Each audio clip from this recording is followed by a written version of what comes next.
पिछले कुछ दिन कैसे थे आपके लिए आशा जी?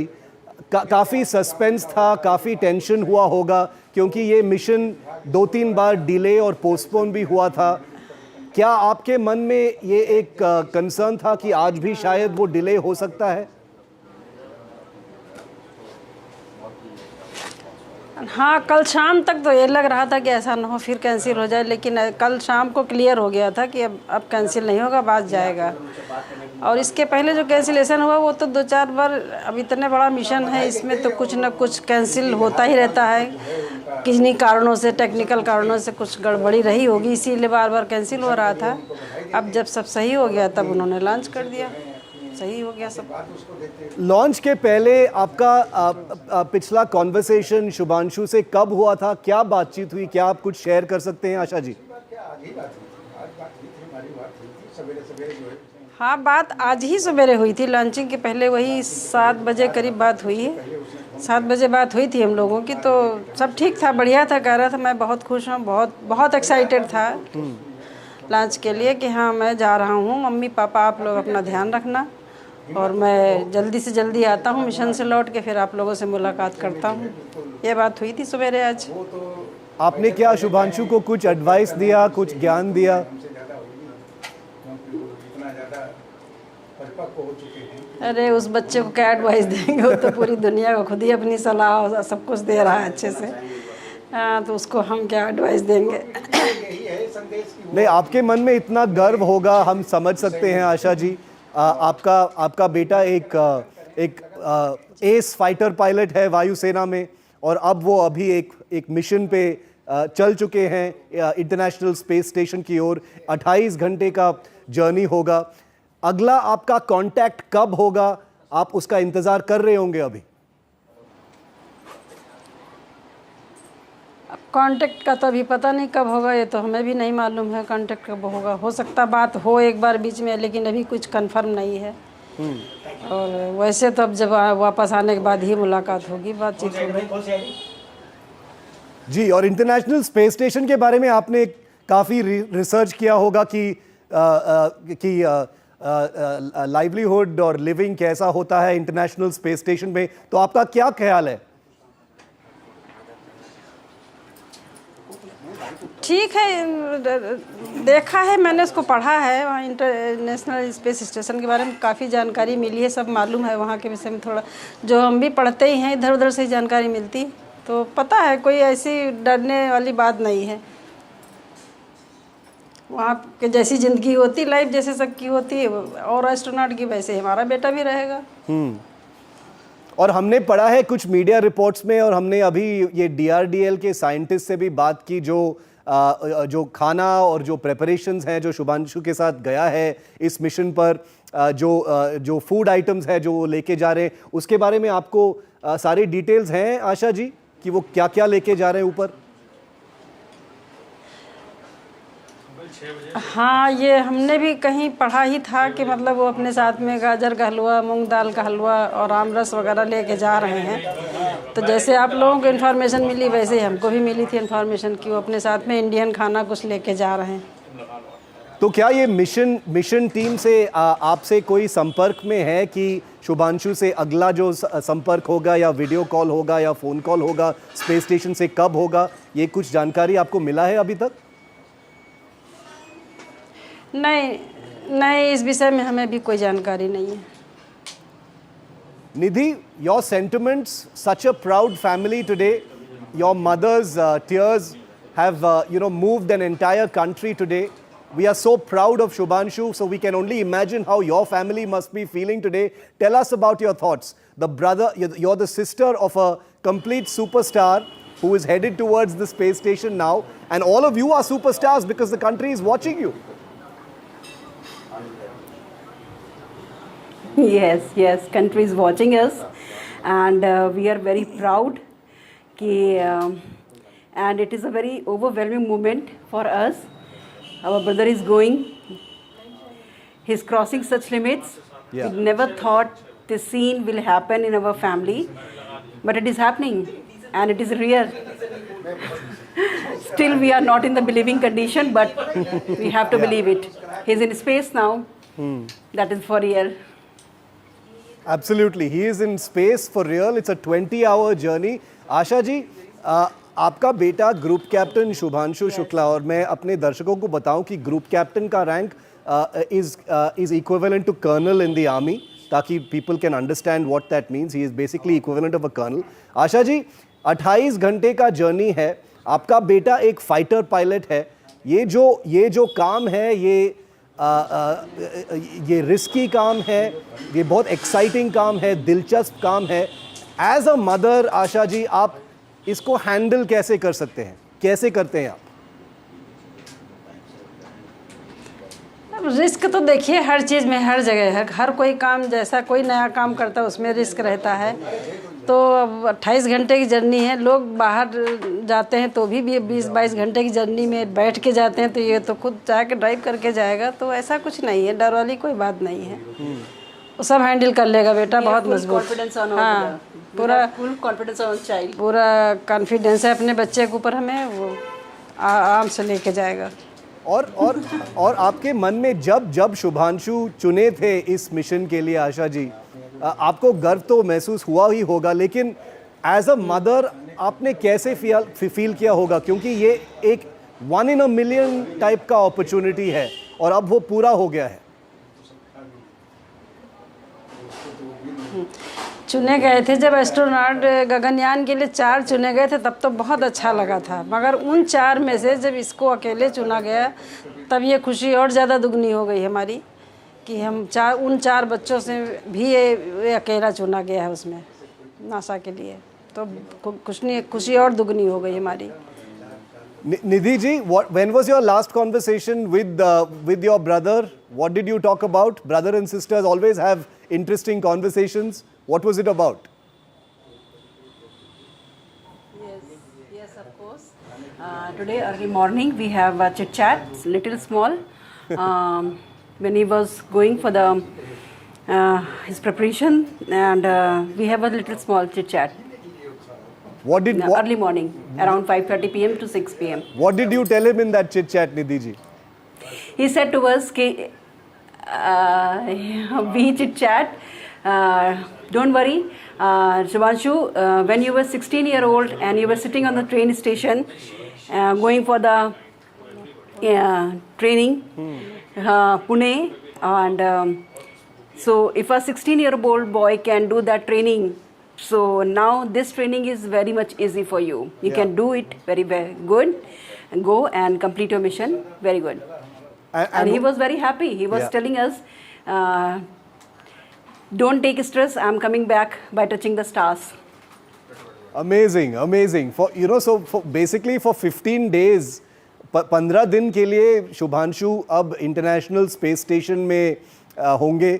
काफ़ी एडवांस्ड एक्सपेरिमेंट्स भी करेंगे. आशा जी, आप उसके बारे में भी पढ़ा होगा मीडिया में, और ये बहुत एडवांस्ड कटिंग एज टाइप के एक्सपेरिमेंट्स करेंगे वहाँ पे. उसके बारे में आपका क्या सोच है आशा जी? ये साइंटिफिक एक्सपेरिमेंट्स के लिए, ह्यूमैनिटी के लिए गए हैं international space station.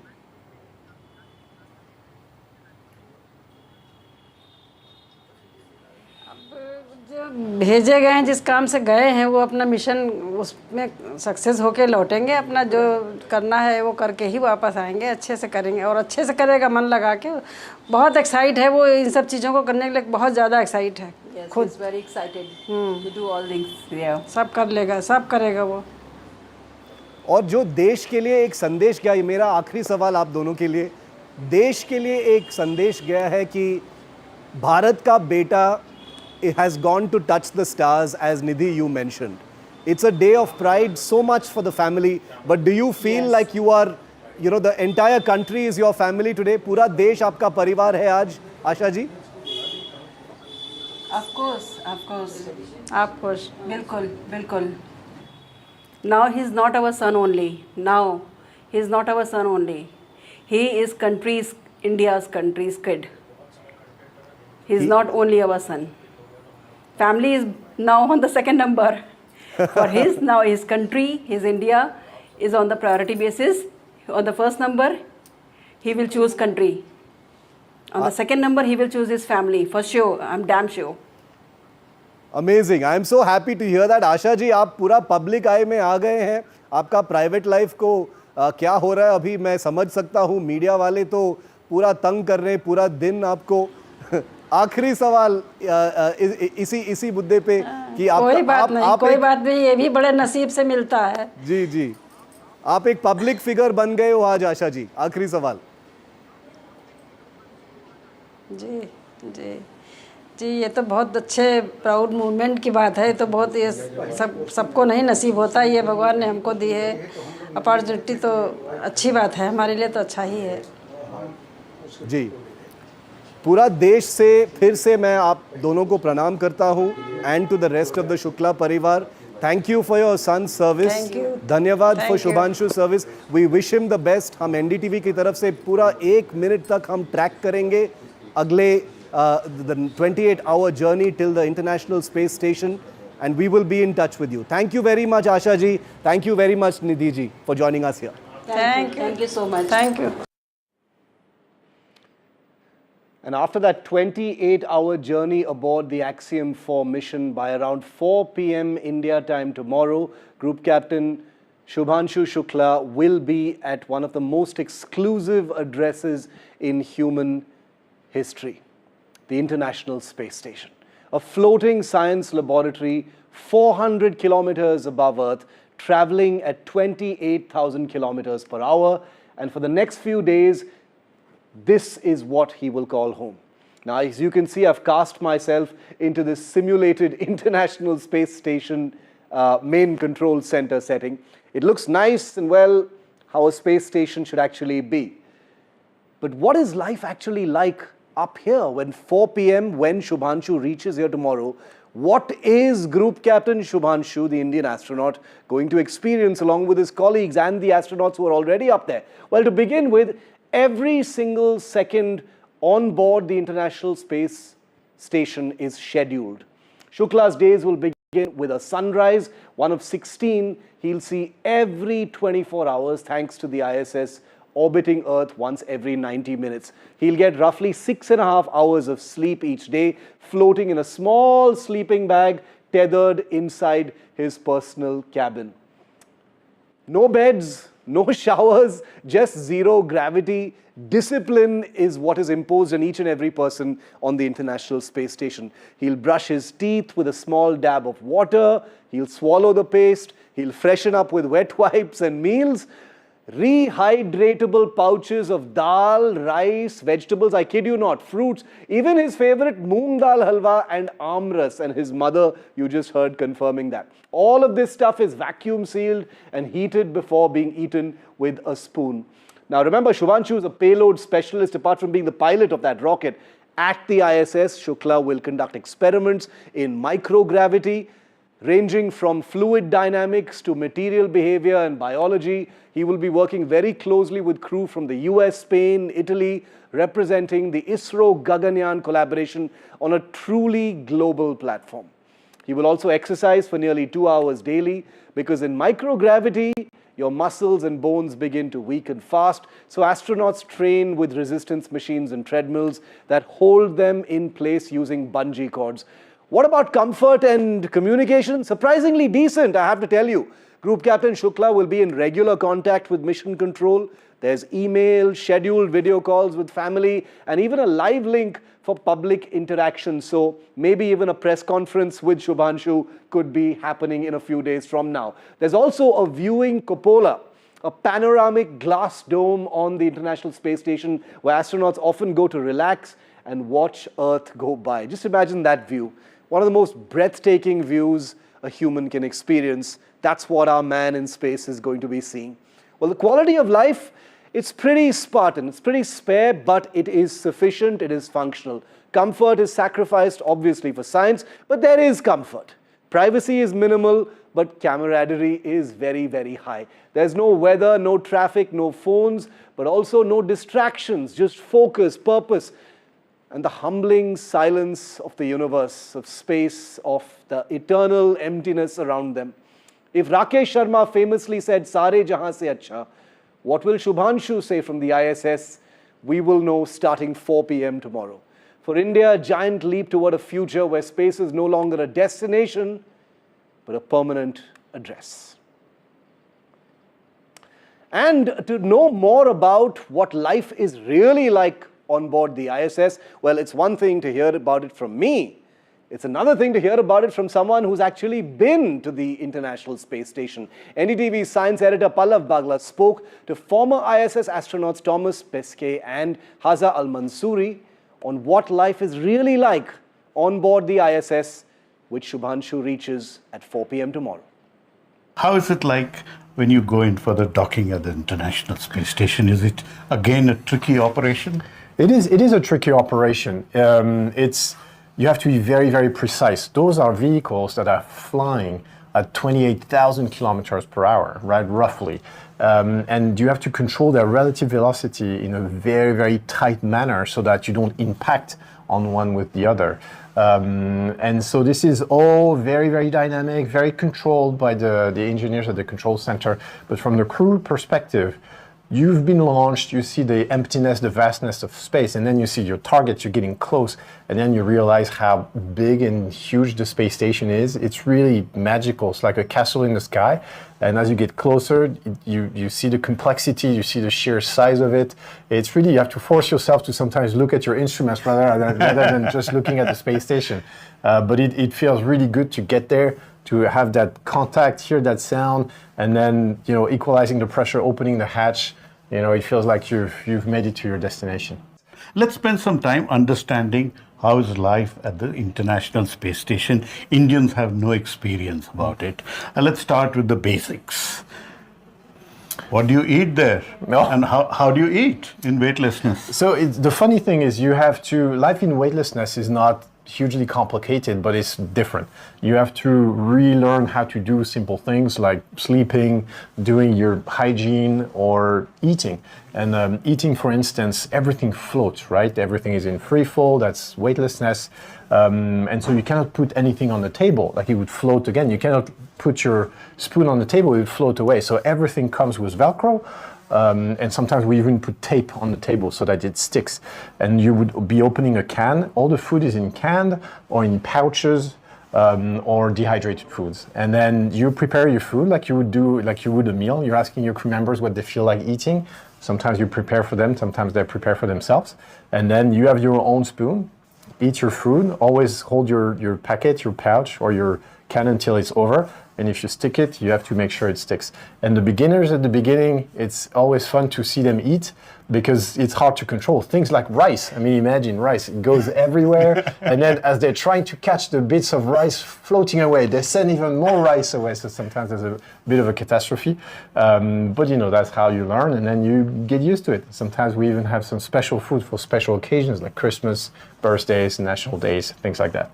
Do you get lonely when you're at the International Space Station? Not really, because, so first of all, there's always a handful of us at the same time between all the different agencies and the different nationalities. So my second mission, the minimum was 7 crew members. So that's actually a lot of people. My first mission, the minimum was 3, which at the beginning I thought was going to feel a little bit lonely, but no, it was also a good break from the hectic life when there's so many people around, 7, 11 crew members. And you have so much work, 12 hours and a half every day, plus, taking pictures. You're so busy that you don't have time to think too much, which is good. You want to be busy in those environments. So what do you do there? What work do you do? Oh, on the space station. Are you looking out? No, unfortunately, first of all, there's very few windows and then there's no time to look out. Every day you've got 2 hours and a half of exercise and maybe 40 minutes for a lunch break. The rest of the time is just work. It's 12 hours and a half work days. I'd say 30% is maybe maintenance and logistics, 40% maintenance and logistics, and the rest is just research. How is it to live on the International Space Station? I mean, like, you are floating, You are watching Earth, and like the speed of the station more than 28,000 kilometers per hour. So it is like you are completing one orbit in about 90 minutes. So you can see different places in just 90 minutes. You can see day and night every 45 minutes.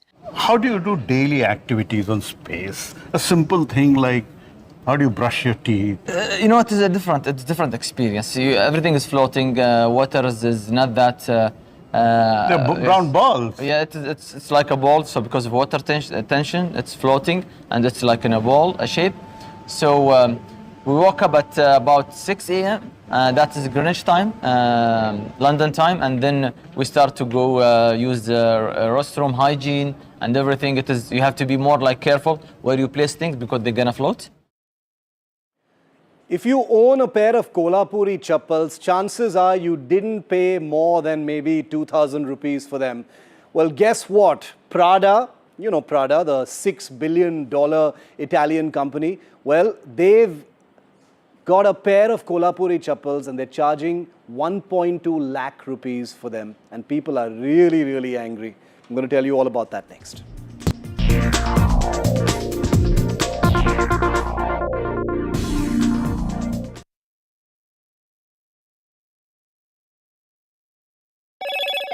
Hello, Moto. Motorola, India's leading AI smartphone brand.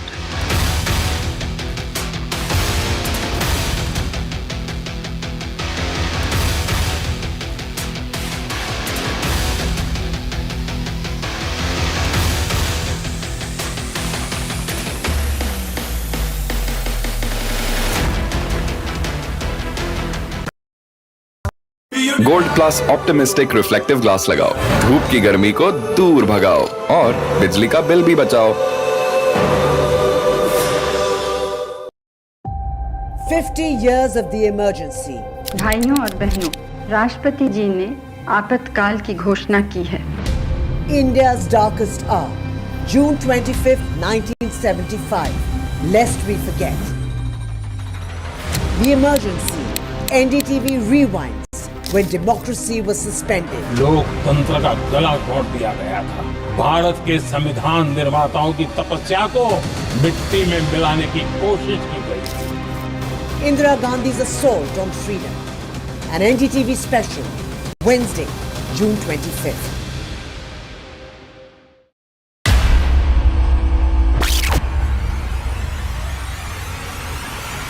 The last 1 month, if you see, the share prices of Gensol Engineering has fallen more than 58%. Why are the rating firms calling the debt payments as default? We have two credible credit rating agencies on March 4th coming and downgrading the stock to D. Statements are consistently being proven wrong, right. And transactions are being taken place which are different from what they were originally pictured to be. The company claimed it would roll out 6,400 electric vehicles. But what it has rolled out is a shocking scam. Funds meant for the project were funneled allegedly back to the promoters, the Junkie brothers. What did the money buy? Not EVs, of course, but a lavish flat in Gurgaon's luxurious DLF Carmelias.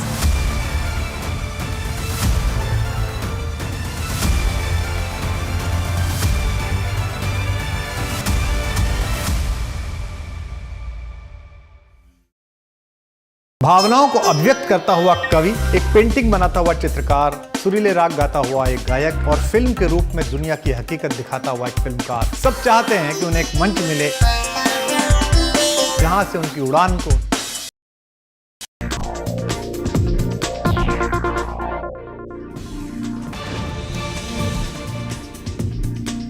And we've got breaking news coming in. The Royal Navy stealth fighter F-35 that was grounded after an emergency over Kerala on 11 days ago is still there on the ground, and NDTV has just got the first official word from the British High Commission. NDTV's Deepak Bopanna and Mir Rafe have both gotten confirmations from the UK government that there are serious engineering issues with the F-35 that are keeping it on the ground 11 days after that emergency landing. Deepak, who broke this story, is with me live from Bengaluru. Deepak, engineering issues, the possibility that it will have to be moved to a hangar, this is most unusual. 11 days later, it's still there, and you've managed to get the first official word from the British High Commission.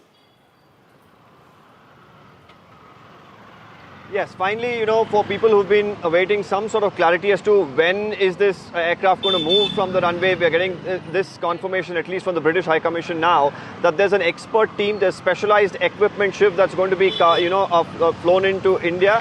They're also saying they're in coordination with the Navy, the Indian Air Force, the airport officials and the government as well. All of them have been extending all sorts of support. Now, this aircraft will be moved to a special facility. This is, of course, mainly for maintenance, repairs and overhauling.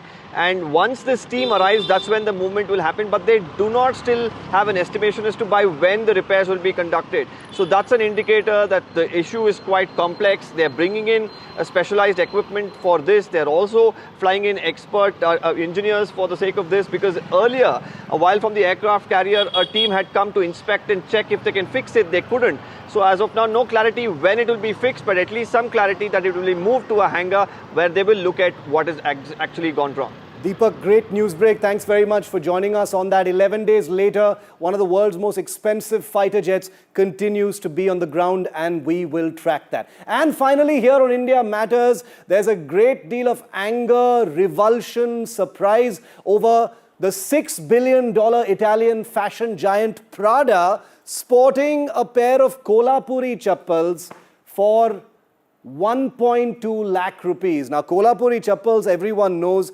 probably cost nowhere above about 2,000 rupees. But Prada, which is an iconic fashion house from Milan in Italy, just had a show where Kolhapuri chappals costing $1,300, that's about 1.2 lakh rupees, were casually being strutted on the catwalk. And people are seeing this as theft, as lazy lifting. Some people are calling it chappal chori. All this is happening, and it has become an India versus Prada kind of story. But I want to make sense of this in a sober way, and that's why we have live with us India's best-known author and commentator, Shobha De.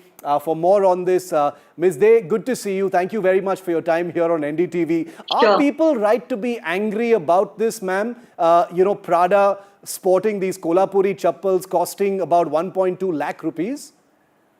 I don't understand what the outrage is about at all. We should be amused, and if anything, we may be flattered. But outrage, come on. The Kolhapuri has a GI tag. It's very much a part of our legacy. It was first noticed, not just noticed, but commissioned in the 12th century, worn in the 13th century.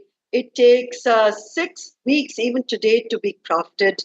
It is unique. It is very, very distinctive. I mean, let me show you my Kolhapuri. I hope you can see it on camera. I've been wearing Kolhapuris for the longest time. Because my ancestors come from Kolhapur. And secondly, it's a legacy I'm extremely proud of. I've been wearing them through college. They're all weather, they're comfortable. They sort of get molded to your feet. And if Prada has decided that, yes, why not sell them for 1.2 lakhs? And there are idiots around the world who are willing to buy it at that price. I don't think we should be getting up in arms about this. It's maybe some kind of an indirect tribute. Who knows, it will lead to a revival. Yeah. There are at the moment in Kolhapur 10,000 artisans working on the Kolhapuri. It has a production of maybe 6 lakh pairs a year. They are facing difficulties. The one sole shop that used to be on Kolaba Causeway that I've patronized for decades no longer sells Kolhapuris. There are cheap imitations in the market calling themselves Kolhapuris. So, it's not generic, it's very specific. The GI tag says that it has to be made in Kolhapur or Satara or even Karnataka, Bijapur, Dharwad, and so on. So the Kolhapuri is very much a part of our Indian tradition of footwear. I would not call it a sandal. And the French are calling it a chappal. It's not a chappal. There's no question of a chappal chori. They're just doing what they've done for decades, appropriating a lot that has to do with Indian craftsmanship, Indian traditions. They don't care to acknowledge it, but do we really care? They're looking at India as a market, but India is not the market for Kolhapuris because we have them as our own. I can get a pretty decent pair for, say, 500 to 700 rupees. Yeah. So I don't know which Indian will be foolish enough to pay 1.2 lakhs for a Prada Kolhapuri. But if the rest of the world suddenly wakes up to how comfortable it is, and how, the Beatles made it very popular way back in the 70s. They were always in kurta pajamas and Kolhapuris. There are other top bracket brands. LVMH has just unveiled their collection. They've got snakes and ladders and Bhangra music. They've got an auto rickshaw bag for God knows how many lakhs. India is the market. India is the moment. It is not just a fashion moment, but it is a moment for all our craft skills to be showcased to the world.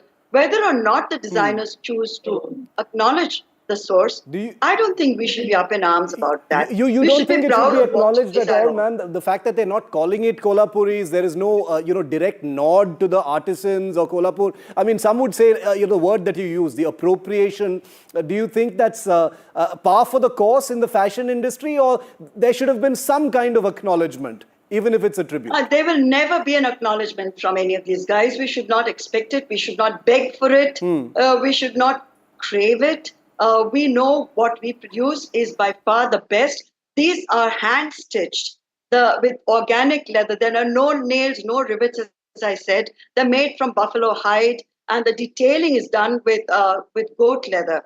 These are uniquely our products. So if they want to appropriate them, good luck to them. They've done it always. They've done our embroidery. They've stolen so much from us. Next on will be jutis and mojris, I guarantee you. I mean, after Aishwarya Rai and the Sindoor breakout moment at Cannes, I wouldn't be surprised if all things Indian, because of our huge market, the other markets have collapsed. Europe has no money. Why would China, concede these huge markets to India? So this is where they're going to make their money. And let's give them a hard time. Let's challenge them on their own terms. Let's buy our own Kolhapuris and help our artisans, because they are not going to be helping those artisans, whatever they may claim. You use the word revival, ma'am.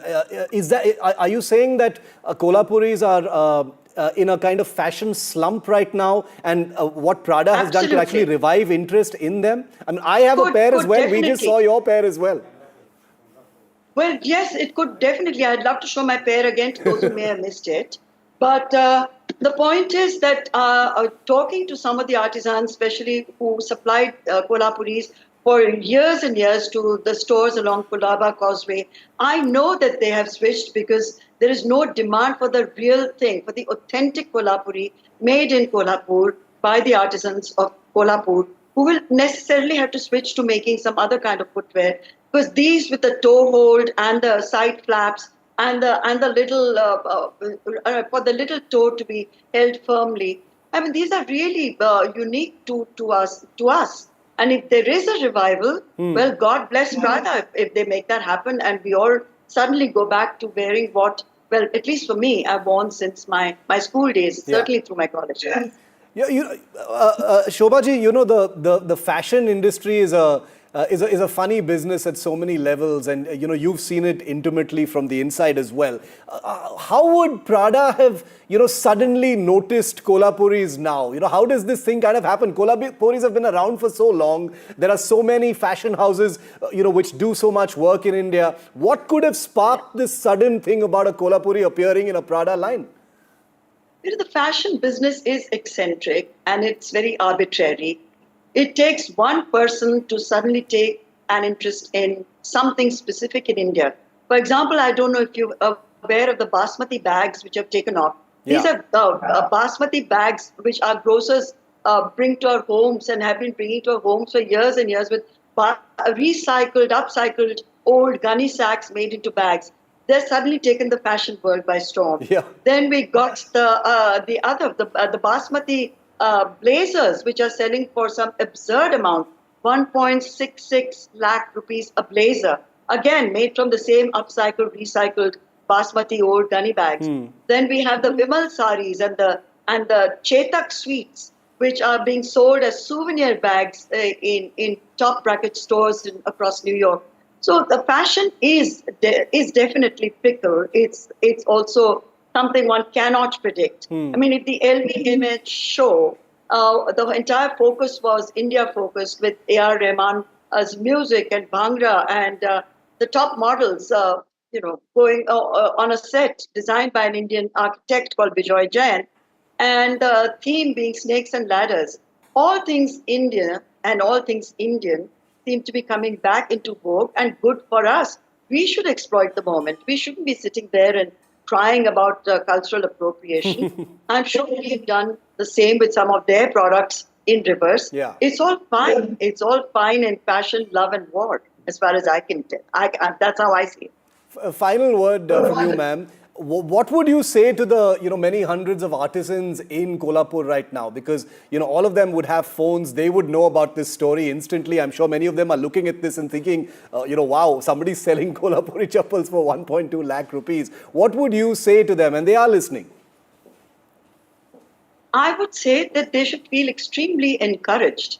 And if some of those orders, not from Prada maybe, from other fashion-forward houses, even in India, come to these artisans, then it's a win-win for all.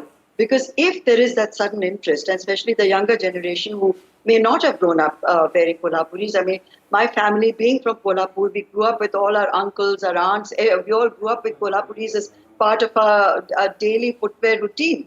It would be great if there is that kind of fallout from this whole trackup. But otherwise, I think we should just see it and say, well, thank you, Prada.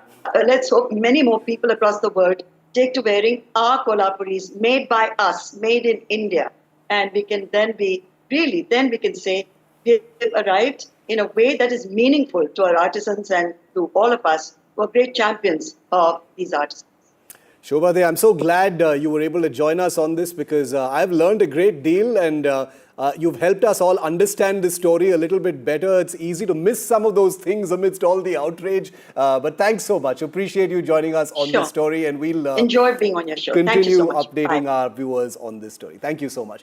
Well, that's a wrap on India Matters. Thanks so much for watching. Up next is my friend Maria, who not only scored the political interview of the season, but it's been updated in a big way today. Absolutely, and Dr. Shashi Tharoor continues to make all the right noises, I would say, with his tweets.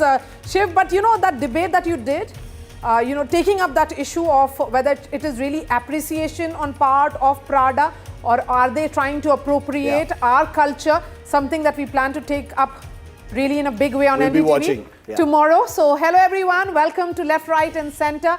And I'm Maria Shakil with a power-packed show for you. First, we look at the increasingly strained relationship of the Congress with its MP Shashi Tharoor. Today, fresh barbs were made by the Congress president. Is Tharoor ready to fly? Remember, he did put out a tweet talking about a bird. Next on the show, it's 50th anniversary of the darkest chapter in India's political history, the emergency. We will have former Vice President Venkaiah Naidu, the man who has lived through those times, and he has seen it all, and he will be speaking to us shortly. Later on the show, we will have political leaders joining us to discuss is 1975 still an issue in 2025, and why are both the parties, in fact, fighting over emergency even 50 years later. And finally, India's Shubhanshu Shukla takes off for the space station, carrying 1 billion hopes with him. Our special report on the historic space leap for India. But first up, it's Congress versus Shashi Tharoor. Congress Chief Mallikarjun Kharge today snubbed party leader Shashi Tharoor over his praise for Prime Minister Narendra Modi, saying Tharoor was in Congress Working Committee because of his English, and that for some, Modi comes first. And hours later, the Thiruvananthapuram MP put out a tweet on X that was widely seen as a reply to the party president. He said, "Don't ask permission to fly, the wings are yours, and the sky belongs to no one." The message was with a bird's photograph right here. Don't ask permission to fly, the wings are yours. That's what Dr. Shashi Tharoor said. And the sky belongs to no one. How should this be seen? But first up, let's listen in to what the reactions have been on this story so far. मैं तो अंग्रेजी मेरे को पढ़ने बड़ा नहीं आता, उनकी लैंग्वेज बहुत अच्छी है, उसीलिए तो हम पार्टी में उनको वर्किंग कमेटी मेंबर बनाया है। तो लेकिन मैं ये कहना चाहता हूँ कि पूरे लोग, अपोजिशन के पूरे लोग मिलके हमने कहा कि देश की आर्मी के साथ हैं, जो हमारा आर्मी लड़ रहा है उसके साथ हैं। तो इसीलिए पहला आवाज मैंने उठाया गुलबर्गे के पत्रकार परिषद में। हम बोले कि देश बड़ा है सबसे, देश के लिए हम सभी लोग मिलके काम करेंगे, पार्टी बाद, देश फर्स्ट हमने कहा। वो आप चंद लोग ऐसा कहते हैं मोदी फर्स्ट देश बाद, तो अब हम क्या करें उसको। Remember, this hasn't come to this state or stage all of a sudden. It has been brewing for weeks and months now. In February, Dr. Shashi Tharoor praised Prime Minister Modi during his US visit. Many saw that as more of a former diplomat's opinion on Prime Minister Modi, and it should not have been seen in any other way. That's what Dr. Shashi Tharoor had indicated then. Then came his podcast where he said that if Congress doesn't need him, he has options. What options was he indicating? He did not really elaborate on that. Then came Prime Minister's jibe at the Congress. And he also said, the Prime Minister said, remember, at Kerala port inauguration, that Tharoor's presence will give many sleepless nights. It did set a cat among the pigeons. Operation Sindoor. Then what happened? Prime Minister picked Dr. Tharoor for the global team. Multiple teams were sent in various parts of the world, but Dr. Shashi Tharoor was leading the most important one, which traveled to United States. Congress then had objected. Congress did not name Dr. Tharoor, but government picked him, was the point. Then we saw Prime Minister's move being praised by Dr. Shashi Tharoor, where Congress said that he has almost become a super spokesperson of the BJP. The most latest one was his article in the Hindu, where he lauded Prime Minister's leadership, which was tweeted by Prime Minister's office official handle. Today, Mallikarjun Kharge actually said that, you heard from him just a few seconds ago, where he said that he was in Congress Working Committee only because of his language. And then came a response from Dr. Shashi Tharoor, where he put out that image of a bird.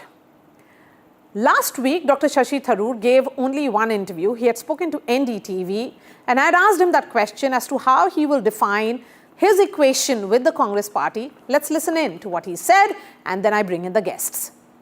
Political observers say that you and your party are drifting apart. You also spoke about difference of opinion today. How will you define the relationship with the Congress today, your relationship with the Congress party today? Listen, I'm very much somebody who has stayed in the Congress party and loyal to it for the last 16 years. Many of my own colleagues and party workers know that the very close bonds we have. In fact, the question came up in the context of a Malayalam question about the by-election taking place in the part of a place called Nilambur in Kerala. And I said that I wish the Congress candidate well. I wish him all success. He is a friend of mine. In fact, I think that as far as I'm concerned, there is no doubt that the hard work of the Congress workers deserves the reward of victory. And that as far as I'm concerned, the fact that the Congress, as an institution, the Congress's values and the role of its workers, these are all things I hold very close to my heart. That if there are any differences of opinion, it has only been with some elements of the leadership. I don't want to go on beyond that because this is hardly the time to be discussing such matters. I said if there are any differences, they can be discussed behind closed doors between the people concerned. And that's precisely where I wish to leave it. I have absolutely no desire to discuss internal politics at this time, and particularly in the context of the questions that you've been asking. Let me bring in Radhika Khera, spokesperson of the BJP, Sanjay Jha, political analyst. We have Rashid Kidwai, senior journalist. Rashid, is the Congress party overreacting in the sense that here is a veteran parliamentarian who has repeatedly said that he remains a loyalist of the Congress party, but this constant barb and constant jibe against their own, does it really behove a veteran, the grand old party of India, the oldest party of the country? Maria, we must remember two fundamental things. A, Mr. Shashi Tharoor contested against Mr. Mallikarjun Kharge for presidential post. In Indian political parties, without exception, there is no role for any principal dissident leader. That is point number one. Number two, Mr. Shashi Tharoor has crossed, 69, he's pushing 70. There is a Kerala Assembly election. Mr. Shashi Tharoor, as I understand, wanted to be a chief ministerial candidate. He had a one-on-one meeting with Rahul Gandhi. Instead of anything, materializing substantively, Mr. K.C. Venugopal, who's also an aspirant, who's a AICC General Secretary in charge of Kerala, he sort of, leaked that kind of privilege conversation or whatever it was. So there is a lot of bad blood in the context of Kerala. Now, Mr. Shashi Tharoor cannot afford to wait for another 5 years. He will be 74, 75 when next round of assembly elections are held. And that is where there is Mr. Tharoor feels there is no role for him either in the Lok Sabha or in Kerala as well as Congress is concerned. And Congress thinks that Mr. Tharoor is being overtly over-ambitious. No, whatever said and done, he's a four-term MP who continues to be with his party. And despite that, constant barbs, is Mallikarjun Kharge, the Congress chief, making it personal, as Rashid said, that only because Dr. Tharoor contested against him? Sanjay Jha? Maria, good evening to you and to Rashid and to Radhika. In my opinion, and I'm going to just say it as it is, Shashi Tharoor is firstly a dear friend. And having known him, I can tell you this for a fact, that under no circumstances, and I read a lot of speculative gossip on social media, including mainstream papers or media, that can Shashi join the BJP? Let me just address that up front. The answer is an emphatic no, because Shashi is, in my opinion, one of the best brand ambassadors of the idea of India. And two critical components of that are a liberal India and a secular India. The BJP is illiberal and authoritarian, and it is definitely sectarian. So I don't think there's an ideological fit between Shashi and the BJP. So I think for the benefit of your viewers, I really think that's only idle speculation. However, having said that, I think what Shashi told you on the interview is exactly the kind of position he's maintained even in his other private conversations. Frankly speaking, I feel maybe I'm exaggerating it to some extent, possible, but the BJP has also kind of fished in troubled waters. And I think both Shashi and the Congress should realize that you are being played to an extent. And there have been some differences, which is pretty normal, Maria, let me tell you that. In politics, people assume that everybody is on the same page all the time. Both the sides have been open about those differences. Yeah. But those differences have to be sorted out internally. It cannot be about washing the dirty linens in the public domain against your own. That's what perhaps Mallikarjun Kharge did today. Yeah, well, I can tell you something for a fact that as a political party, the Congress has to be more large-hearted. Shashi is not an ordinary parliamentarian. He's, I think, a brilliant individual, supremely talented, and is beyond just his English. I mean, his knowledge of history and foreign policy is exemplary. And as far as even Shashi is concerned, I mean, he's a dear friend. I'm going to probably message him later. But I probably can say this even on your show. The Congress is going to find this a little sensitive to handle if there is a praise for the Prime Minister happening on an issue where probably Mr. Modi doesn't deserve to be praised. For example, if Mr. Modi did something extraordinary, I can understand. But the handling of the Pahalgam massacre, Operation But Sindoor, Sanjay, my question is that if you have disagreements with him and he is your party man, a loyalist, then explain to him internally rather than the choice of words which have been used by the party president today. My question then to Radhika Khera is, Radhika, Dr. Shashi Tharoor, very emphatically has said that when it is about his equations with his party, he will be settling that with his leadership. Then why is the BJP so cheerful?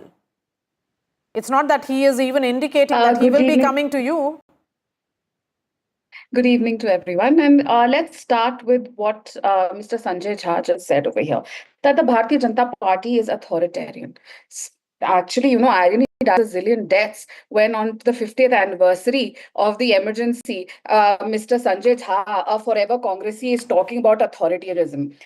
Kamal hai, सोच के बोलते, पर खैर, maybe this is why I chucked out of the Congress for not taking the party line. Anyways, now on one hand, we have Mr. Shashi Tharoor, a senior Congress leader, who is praising India's global stature under the leadership of Prime Minister Shri Narendra Modi, especially lauding Operation Sindoor, which was a brilliant military achievement that showcased India's strategic supremacy. On the other hand, we have the Congress party president, Mr. Kharge, who contested against Mr. Tharoor, and we all know how Mrs. Gandhi called up every leader, every Congress state president, and said that the votes must go to Mr. Kharge and Mr. Tharoor should be defeated. That's a separate story and internal matter. But here we have Mr. Kharge, the Congress president, who is openly questioning Mr. Tharoor's loyalty to the party.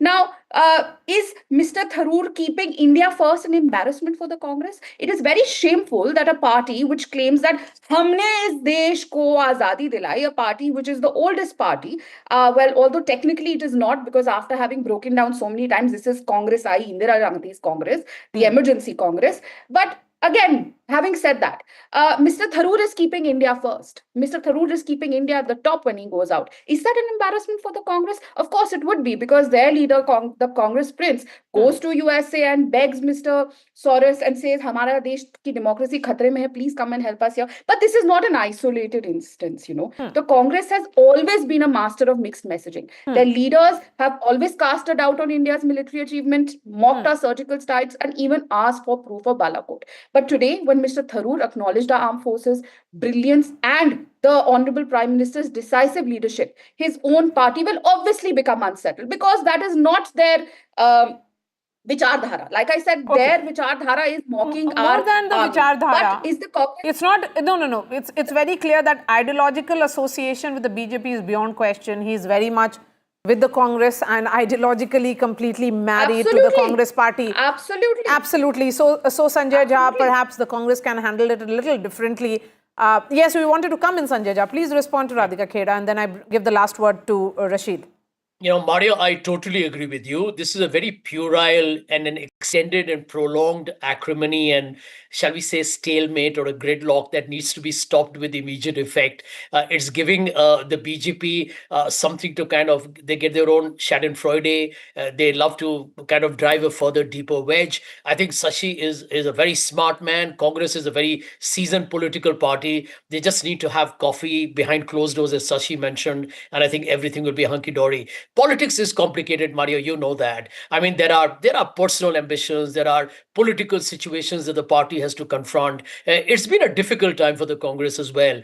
But at the end of the day, I think both the parties, the Congress and Shashi, are ideologically compatible. I think they have grown together. They have gone through tough times together. So I think it's important to hang in and just put this behind and get on with the tough job of getting the country back on track. Okay, Rashid, the Congress has lost enough and more party leaders who were well-meaning and whose future was associated with them, only because it did not really communicate rather clearly and transparently, and let several within the party communication people continue with the kind of comments that they were making. Can this be allowed also in this case? Because you cannot have this flurry of responses come in from party leaders against their own and then expect Dr. Shashi Tharoor to not take offense. Yeah, so Maria, there is a lot of proxy battle is going on. There are a lot of comments are being made, as I said, on behalf of KC Venugopal or others, and attack on Shashi Tharoor has got to do with the internal cat fight or whatever you want to call it, dog fight, is going on within the International Congress. There is also a problem of communication that you were referring to. The Congress leadership is not communicating enough. Imagine Sonia Gandhi, who's still a CPP chairperson, and Mr. Shashi Tharoor is a Lok Sabha MP. If she calls Shashi Tharoor over for a cup of tea or so, matters would get resolved very quickly. Because I understand Mr. Tharoor has highest regard for Sonia Gandhi, but she would not intervene because she would want Rahul Gandhi to handle this situation, and Rahul Gandhi in turn would expect Mallikarjun Kharge to handle, and Mallikarjun Kharge in turn would expect K.C. Venugopal to handle, and that's where all of those, the fight of millions and all comes into play. Then who will handle if it is about passing the buck? I mean, no, somebody has to handle it. Who will handle it? So, Maria, you are saying it in a TV studio, but what I'm saying is Congress, it is Congress which is suffering more than Mr. Tharoor. Mr. Tharoor is coming out, well in all these things, that war of words, war of attrition that is going on. There is a huge, psychological distance that exists between Shashi Tharoor and the Congress at this point of time. And if it goes unattended, then it will have an impact on the political fortunes of the Congress in Kerala. All right, I think that is the right way to sum it up. Rashid Kidwai, really appreciate your time. Radhika, continue with us for the next segment. Sanjay Jha, thank you for joining us. Today is the 50th anniversary of emergency, and it turned a political flashpoint with the BJP declaring it Samvidhan Hatya Divas, or Murder of Constitution Day, and the Congress alleging it is just a diversionary tactic meant to cover up its misgovernance. Union Cabinet today adopted a resolution to honor sacrifices of those who resisted emergency and observed 2-minute silence against the excesses committed back then. Let me read a part of that resolution for you.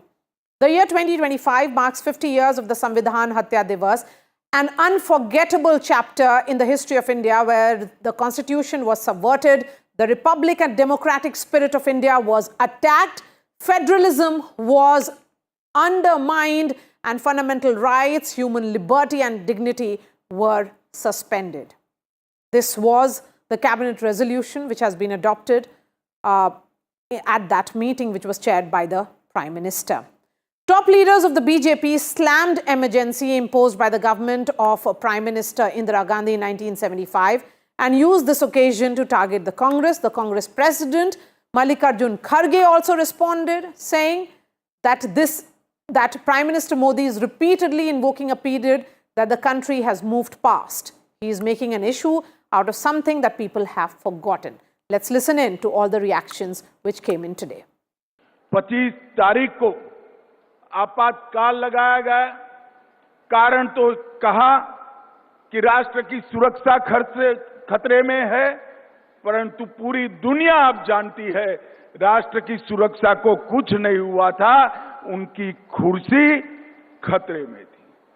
Baba Saheb Ambedkar संविधान का निर्माण किया था, वो सारी चर्चाओं का अंत इंदिरा जी ने, राष्ट्रपति जी ने आज आपातकाल की घोषणा की है, एक वाक्य बोलकर सारे संविधान के स्पिरिट को खत्म करने का काम किया। अरे इमरजेंसी तो अब आपने लाई है, ये अनडिक्लेयर्ड इमरजेंसी है। वो इमरजेंसी तो चले गई जो संविधान में बदलाव भी हो गया, और जब संविधान में बदलाव हो गया जिसके लिए हम भी इंदिरा गांधी जी ने खुद उस अमेंडमेंट को मोरारजी का साथ दिया और वो बदल गया, अब नहीं है वो। केवल एक राजनीतिक घटना नहीं थी, बल्कि लोकतंत्र पर सीधा हमला था, एक कुठाराघात था।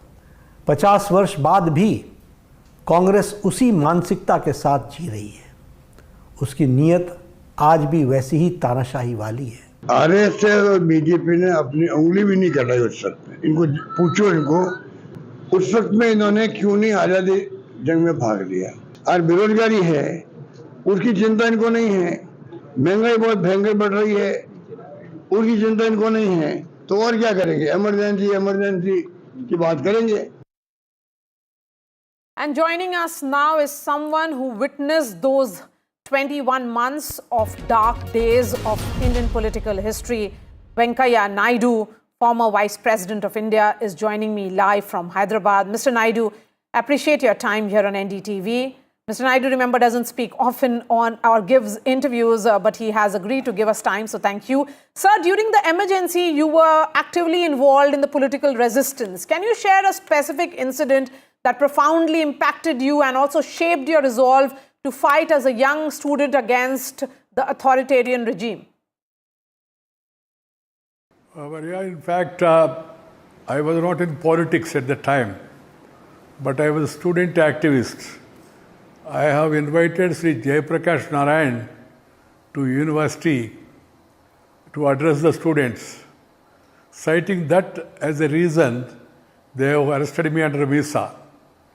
On 25th night, we received a message from our RSS elders that emergency is being imposed, we go to underground.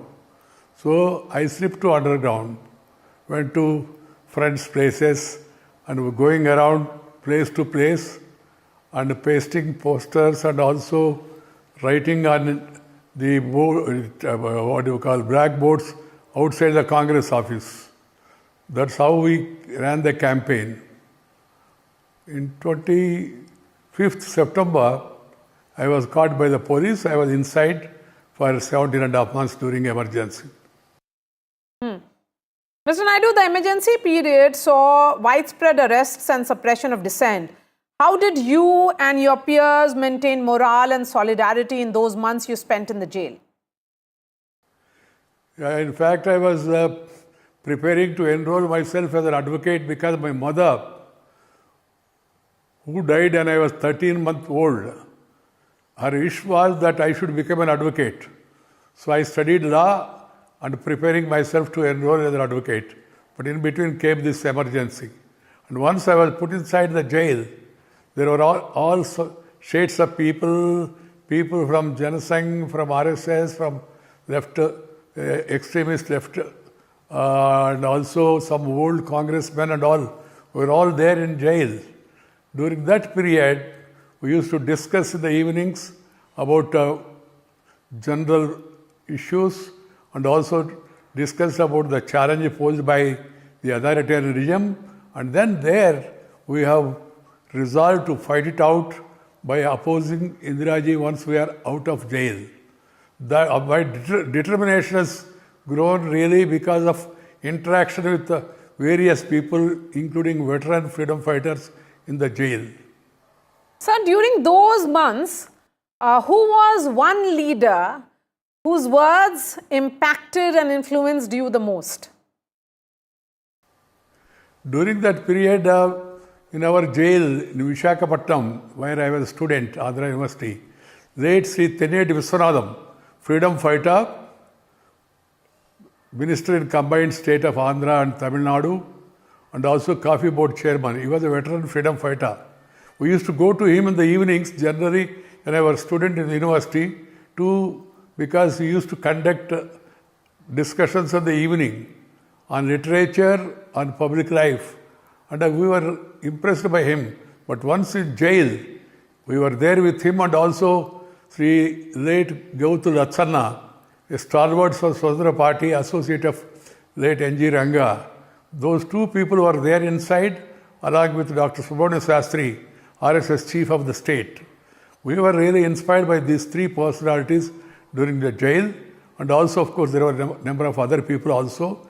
During our discussions, my resolve to fight against this authoritarian regime has got really more strengthened. So, what was the reaction of your family? Because you said that your mother wanted you to be a lawyer, and your studies certainly suffered during those months in jail.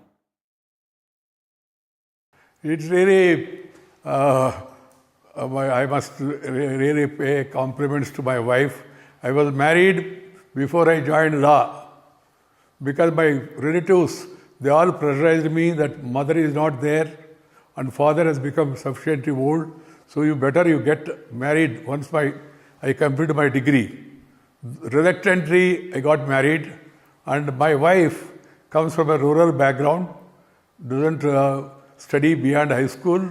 So they were all really depressed.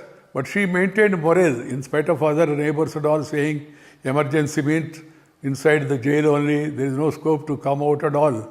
But she was strong enough to face that, and then she never complained also, because those days, once in a month, you were allowed to have an interview also. My wife said she will be writing letters. She wrote letters, she never came for the interview. And reflecting on your personal experiences during emergency, Mr. Naidu, how did the curtailment of civil liberties and press censorship shape your political ideology and also your career? Because of the restrictions imposed and the news we got, we used to get underground newspapers by RSS. And we used to get a lot of information what is happening outside. And then in the jail also, we used to have general discussions. During general discussions, because I was so young, we were totally opposed to this authoritarian regime where you are not allowed to go out for no fault of yours, and you are not allowed access to newspapers. Even the newspapers that are made available, they are censored. They used to put tar on that newspaper, any negative news about the government, etc. That was very, what you call, agitating in the minds, and then said, why this sort of this thing? What is the sin we have committed? So internally, during our discussions, we have resolved that we must really become strong, improve our health, eat enough, and then go out, and once you get an opportunity, we must teach her a lesson, because this authoritarianism is not acceptable, particularly during younger days. Your resolve and your determination will always be strong to fight injustice, to fight authoritarianism. And we were inspired by Jayaprakash Rayan's speeches also, because we heard about the Navnirmana movement in Gujarat and also Chhatra Sangharsh Samiti movement in Bihar, which was against corruption, against price rise, later against authoritarianism. So that has really influenced our mind, our thinking also. So looking back, sir, what lessons did you learn from the emergency that you believe are crucial for today's political leaders and activists also to understand and perhaps even apply in their efforts to safeguard democracy? What is the value of liberty? People can live without food for some days, but you cannot live without free expression, because that is more important, more fundamental for anybody's life. So that being the case, we were eager to come out and then fight against this authoritarianism. The eternal vigilance is the price one has to pay for liberty. Be always active. Be in touch with what is happening and do your might as a responsible citizen. That is the lesson one has to learn. For the younger generation of today, they may not be aware of what was emergency, and then they might have read here and there about some imposition of emergency and all.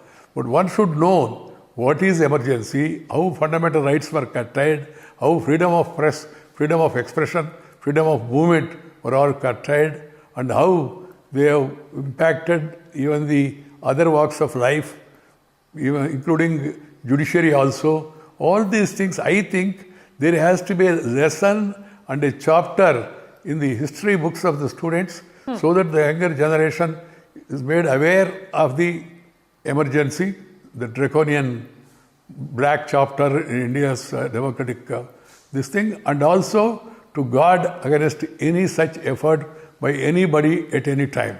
Sir, the editorial that you have written today, in that you emphasize the importance of educating the younger generation about emergency. What specific measures do you believe should be implemented in the current educational curriculum to ensure that this dark period in Indian democracy is adequately covered? Yeah, what is democracy? What is freedom of expression? What is freedom of press? What is freedom of liberty? All these things, they should be part of the history. And also threat to democracy and what is dictatorship in various forms, in various places, that also should be part of history for the students. And then the effects of emergency, how many people were arrested, who are the great people who were arrested, and how the media was censored, all these details, chronology of events, and that led to the so-called imposition of emergency. Why this provision of emergency in the Constitution, Article 352, Clause 1, why this provision was made at all? That was made initially to take care of external aggression or internal disturbances. Later, during Janata Party's regime, even this provision for internal disturbance also was removed because there is no scope for internal disturbances. This is what they thought at that time, right? So all these things, the younger generation should read the history. It should be made available to them so that they can guard against such any authoritarian tendencies at any level in any government or in any form of government. My last question to you, sir. Today, of course, marks 50 years of emergency. As a young Venkaiah then to now, what are your thoughts? See, I was young, 25-year-old at that time. I have just completed my studies. And the emergency, the experiences, the remembrance and my thoughts sometimes gives me more determination to educate the people, prepare the younger generation to fight any injustice, to fight against corruption. These are all some of the thoughts that come to me, and also the JP comes in front of me. Those ideas of following JP, I traveled along with JP from Visakhapatnam to the Andhra border, Tamil Nadu. And then during underground, I met late Kamaraj Nadar along with Sri Neeram Sanjeev Reddy, who later became President of India, and also Gautam Ratsanna, freedom fighter. And also the days I spent in underground for those 2 months, going around different parts and then pasting wall posters and writing on the blackboards against emergency. Those thoughts really make me more energetic even now also. All right, Mr. Venkaiah Naidu, really appreciate your time. Thank you for speaking to NDTV. Thank you, Maria. Thank you very much. Thank you, NDTV. Let me bring in the guests who are joining us now. We have Radhika Akhera, spokesperson of the BJP, Dr. Joy Kumar, national spokesperson of the Congress and former MP, Neeja Chaudhary, senior journalist. Dr. Joy Kumar, of course, is one of the most darkest chapters that one can think of. But, you know, perhaps the reason why the government is reminding the younger generation, which will have no memory whatsoever, is that there has to be efforts made to protect and value democratic principles. And that is the reason why something that happened in 1975 must be taught and remembered. It's quite funny that what exactly and what happened in 1975, if you multiply it by a factor of 100, is what's happening. On your TV channel, example, Maria, BJP MLA slaps a person on Vande Bharat. No news. BJP leader extorts 8 crores from Manrega. No news. I'm just saying last week, America sends advisory. No news. So in 1975, the emergency was declared. Indira Gandhi herself declared that it was a mistake in 1978. All those facts are there. We have accepted it as a mistake. There is no debate on it. But what do you think is happening now? There is no TV channel in this country, which is, and Radhika is like a younger sister to me, but the fact is, Surat ran no newspaper. Pune ran no newspaper. BJP MLA slaps the SDM, no news. This is last week. Okay, Maria, it's not, I have never attended a TV show. The only thing is, the shows are always linked to what the BJP wants us to say. I am forced to come to a show, so I do come. Not my cup of tea, but anyway, I need to say it. 78, even when we lost, we supported the amendment to remove the 42nd Amendment. We said it was a mistake. But what is happening now? CAG. Could you write on CAG today? Have you ever any TV covered on the CAG report in the past 10 years? Just give me one example. I'm just asking you. Or is all your colleagues from NewsClick being arrested? Is that logical?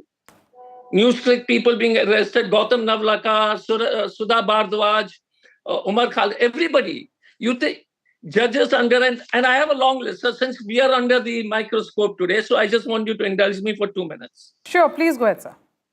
My question to you is, you think that the ED, CBI and IB have been weaponized? ED has been weaponized. The Supreme Court has kept it, continuously said that. The data is 95% are opposition leaders. The governors have been used to change governments in Madhya Pradesh, Goa. You know the story, the absurd story in Chennai. I'm saying that emergency has to be remembered, yes. And it has to be, and we accept that it was, the mistakes were made, and we lost it, and we accepted that we made a mistake. Okay, we continue, and we supported the amendment to remove it. My only question to you is, if you can say with a straight face that you all are free, I will actually stop coming on TV. Because the fact is that I see the news as BJP MLA slaps an elderly person on Vande Bharat. Nobody covers it. Neerja perhaps will respond to that. Neerja, the concerns of the Congress. Last thing. Yes. Amit Shah says no English education. You don't want to cover it. You'll be out of job. I'll be out of job because I speak little English. Neerja, please respond. Look, Vande Bharat happening has its own place. 50 years of emergency has its own place. Today, Maria, if 65% of India is under 35, I would say it is safe to assume that 4 out of 5 Indians were not born or just born when the emergency took place. So to remind them of the dark chapter of India's history, when fundamental rights were suspended, the press was muzzled, the term of parliament was extended, judiciary's powers were curtailed, there was enforced nasbandi. It is a good thing to remind Indians that this happened so that it never happens again. And I would think, if you look at it politically, yes, the BJP probably is using it as a way to get at the Congress. Congress made the Constitution its symbol last year. And since then, so the BJP is reminding them, look, this is your history. But does it really benefit the BJP politically? I mean, as you said, that it's a young population. For them, there are far bigger issues of livelihood or job opportunities. It's aspirational India. Why should aspirational India be told about what happened 50 years ago, Radhika? You have to unmute yourself. Good evening to everyone. It's 2025 and yet we're discussing the emergency of 1975. Why? Because some wounds never heal and some betrayals never fade. The Congress party, which imposed the darkest chapter of Indian democracy, still carries the same authoritarian DNA. Let's revisit 1975, not to dwell on the past, but to remind ourselves of the horror Congress unleashed. One woman's thirst for power turned India into a prison. 1.1 lakh people arrested, opposition crushed, press muzzled, fundamental rights stripped away, families destroyed in the name of forced sterilization. One of Indira Gandhi's closest confidants, Pupul Jaikar, she revealed in her book how the emergency wasn't about national security, which the Congress today claims, but about a leader who was consumed by paranoia and power. Her personal vendettas shaped the national policy. Gayatri Devi, who can forget Maharani Gayatri Devi, the elegant Maharani of Jaipur? She was jailed. Her only crime, because she was beautiful and popular and everything that Indira Gandhi envied. Just because a woman was popular and beautiful, Indira Gandhi put her to jail. Her brother faced ruthless persecution because of that. This was the democracy under Congress party, under the grandmother of Rahul Gandhi, under the man who seeks to be the Prime Minister of India today, where personal grudges dictated the state action. And yet, Congress has never apologized. Instead, Rajiv Gandhi ji justified emergency by calling it necessary. Necessary for who? For the people of a one family's throne. Fast forward to today, the Congress continues to show its true face. The same party that jailed RSS and BJP leaders during the emergency now questions India's military strikes and aligns with those who seek to undermine our nation's, my country's sovereignty. Rahul Gandhi on foreign soil appeals for intervention of George Soros in India's democracy. A shameful echo of the 1975 mindset. Let me please complete. And what has changed for Congress in 2025? Nothing. They still mock India's first tribal woman president. They oppose reforms like CAA, Article 370 removal. They defend dynastic policies politics over democratic principles, the arrogance and hypocrisy that fuel the emergency are alive and well today. But today, we are under the leadership of Prime Minister Shri Narendra Modi ji, where we are celebrating democracy. Yet, Congress still continues to plot the democracy's downfall. So yes, 1975 is still an issue in 2025. Emergency is just not history. It is a reminder and a warning that never again that India will allow one family's ambition hold India hostage. Okay. Ajay, Dr. Ajay Ala. Look, Ajay Kumar, Maria, sorry. Please go ahead, sir. Maria, do you speak, when you want to speak something sensitive, do you speak on WhatsApp or FaceTime, or do you speak normally? Everybody in India is doing this because they know the government is snooping. What happened in emergency, I just want to correct Radhika ji. Indira Gandhi apologized in Yavatmal in 1978 in a public rally, and we have as a party said it, and there is no debate on that. The emergency was a mistake and there's no debate. But my question today is, do you think that you don't have an emergency-like situation where the media, you think the media is free? Why are we 146th in the Transparency Index? Why are we 152 in the freedom of press? Why are one of the most dangerous places in the world for journalists? I'm not saying it. Everybody else is saying it. Maria, the question again is, and you know it, anybody who is even my, fruit, my guy who supplies milk and all says, ki WhatsApp mein call kijiye. If the whole country is scared that somebody is snooping on them, you are sure, and I'm sure all journalists in their heart, you can't say it on a TV channel. The fact is that there is a great deal of misuse of the government agencies. The emergency was for 2 years.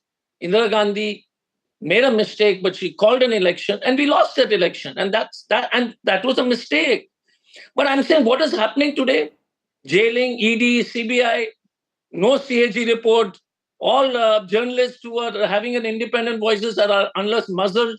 And it's not the journalist's fault because, it's a job they need to do. They need to keep pay their EMI. So I'm not even saying that at all.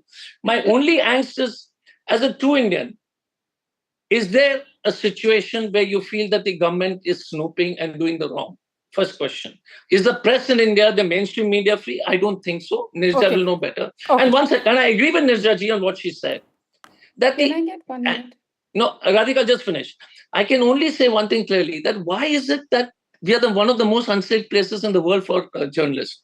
Why is it the press not free? 140. Radhika, respond 30 seconds and then I'll give the last word to Nirja. Yeah. Please go ahead. I agree. On 24th of January 1978, Indira ji went and apologized and went and spoke in Yavatmal. But she did not apologize. She did not renounce that emergency was wrong. She framed it as a painful yet essential step for restoring order. Please do not spread this fake narrative, WhatsApp narrative that other Congress presidents have and apologized. She also said, let me complete. There has been public apology already. Please let me complete.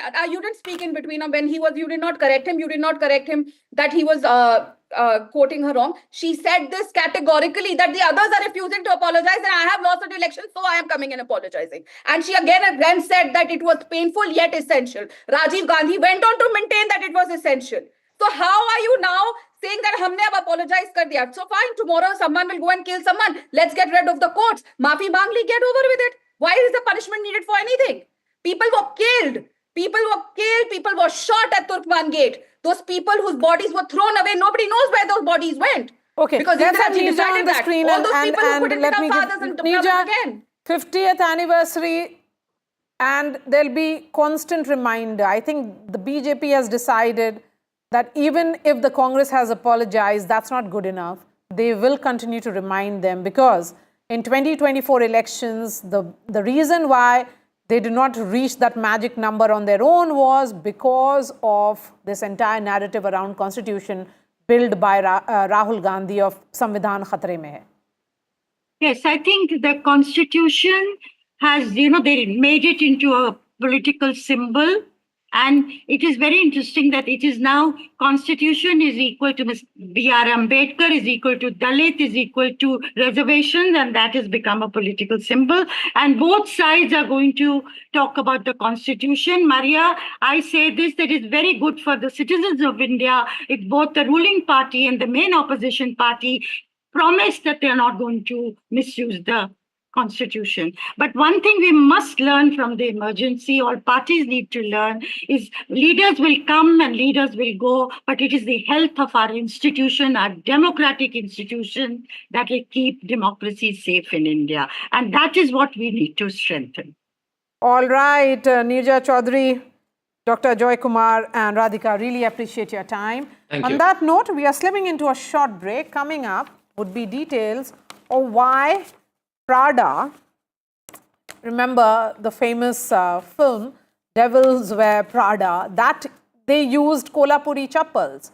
Is it appreciation of Indian culture, or is this appropriation? And what next in this entire issue, which has certainly left the internet in a state of shock? A quick break and then we return.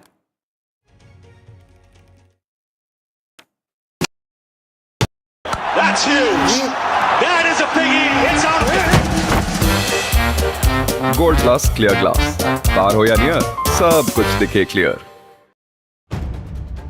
If it matters to you, if it matters to you, if it matters to you,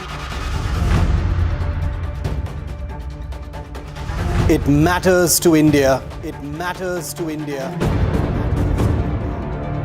And it matters to me. And it matters to me. India Matters with Shiv Aroor. Only on NDTV 24/7. How often have you turned away from debates that descend into endless fights? We bring you a show where every question is answered, where every debate finds its resolution, where every story finds its conclusion, where opinions collide but facts prevail, where stories unfold with insights and trust. When the noise ends, the last word begins.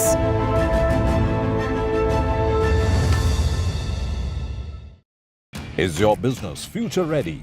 Join the 13-week strategic ESG certification program for business sustainability and growth for CXO and business leaders by NDTV, Terry and Zenora. Master global ESG frameworks, gain real-world tools and lead with impact. Starts July 13th. Enroll now and power your business with sustainability. Do you really know the company you invest in? What is the real picture behind presentations and claims? Is the outlook as rosy as the company claims? Know Your Company, powered by NDTV Profit Research, shines a light on the biggest stock market movers. Prada has now left the internet in a state of shock with the launch of their latest Kolhapuri flats that are reportedly priced at 1.2 lakh rupees. The whopping price for a pair of chappals has raised quite a few eyebrows on the internet. Here's a report.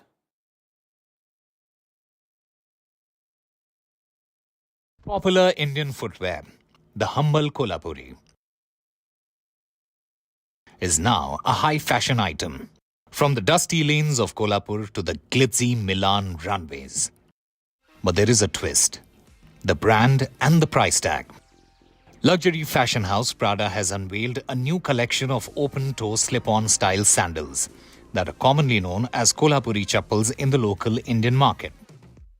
But what is making jaws drop is the sky-high retail price of the Kolhapuri flats, which is approximately rupees 1.2 lakh per pair. The chappals are sold for a few hundred rupees in India and are a favorite among all age groups and genders.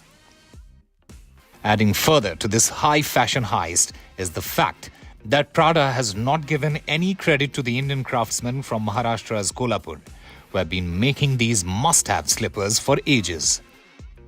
Angry netizens zoomed in on 4 models wearing footwear that were most definitely Kolhapuri chappals.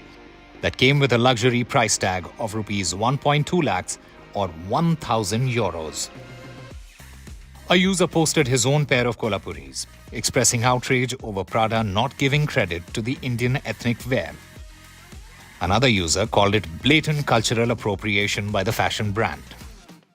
Will the Italian fashion house take note of the outrage in India, or will it just let it slip? NDTV Bureau Report.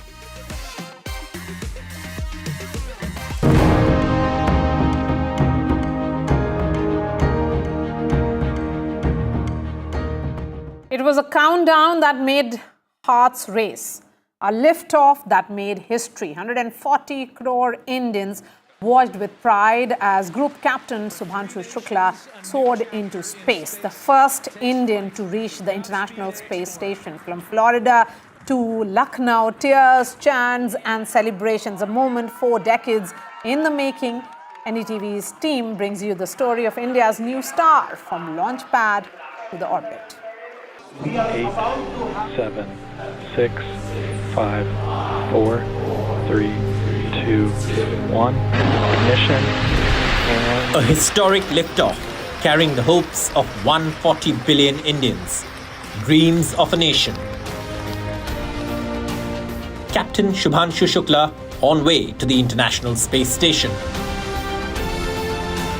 Only the second Indian to go into space and the first to dock at the International Space Station.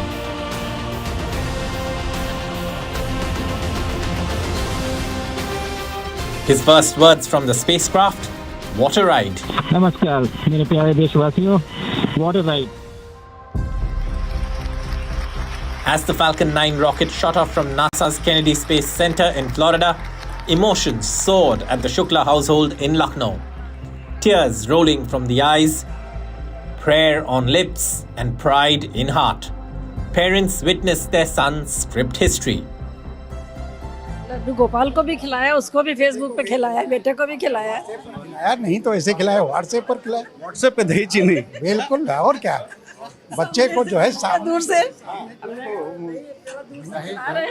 तो उसने वहाँ बोल नहीं दिया, सामने खिलाया उसको, उसने वहाँ अपने आप खा लिया उठा के। हमने कहा बेटा जाओ अच्छे से मिशन कंप्लीट करके वापस आओ, फिर मिलते हैं अच्छे से गले। 14 दिन कैसे बीतेगा?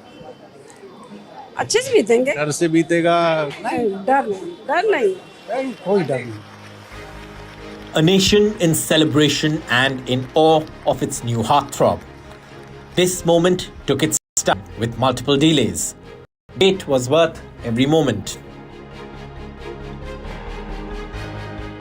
Prime Minister Narendra Modi called the moment historic and posted that Shubhanshu carries him the wishes, hopes and aspirations of 1.4 billion Indians.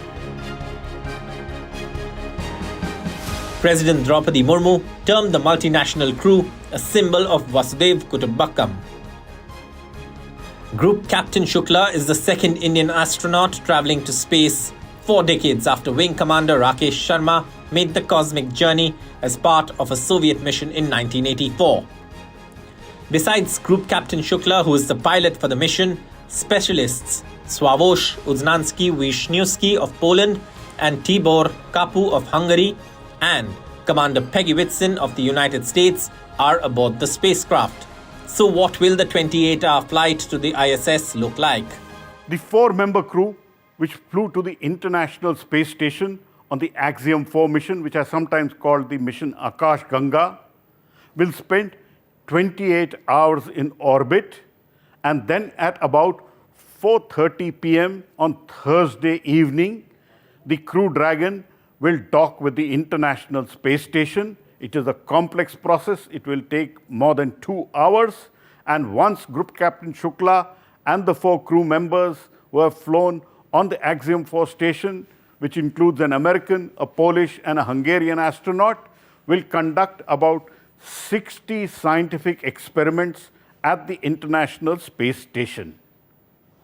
Of these, 7 experiments are which have been flown for Indian scientists.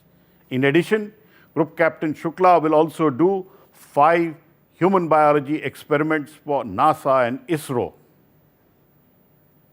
So one small step for Group Captain Shubhanshu Shukla, one giant leap for Bharat.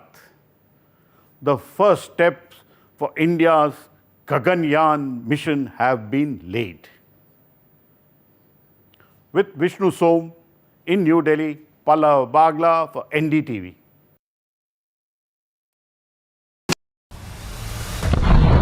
There have been 4 alerts which have been sounded off here. In fact, what we can confirm is that one missile did hit a residential building in Beersheba. As I speak, you can hear the air raid sirens going in. So I will have to make my way and see if we can find us a safe place. This is the announcement being made. Listen into it.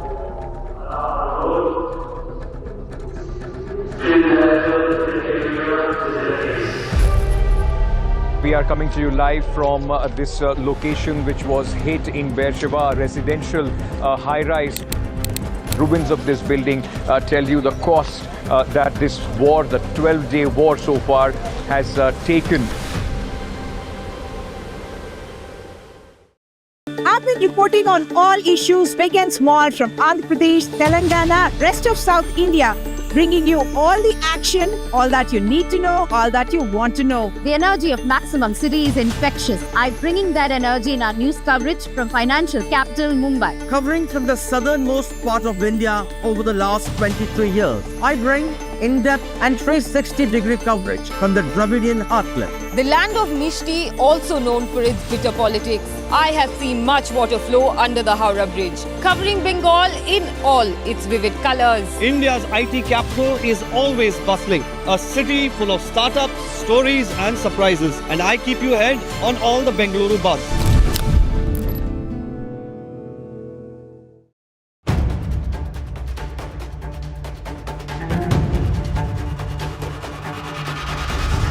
If it matters to you, if it matters to you, if it matters to you.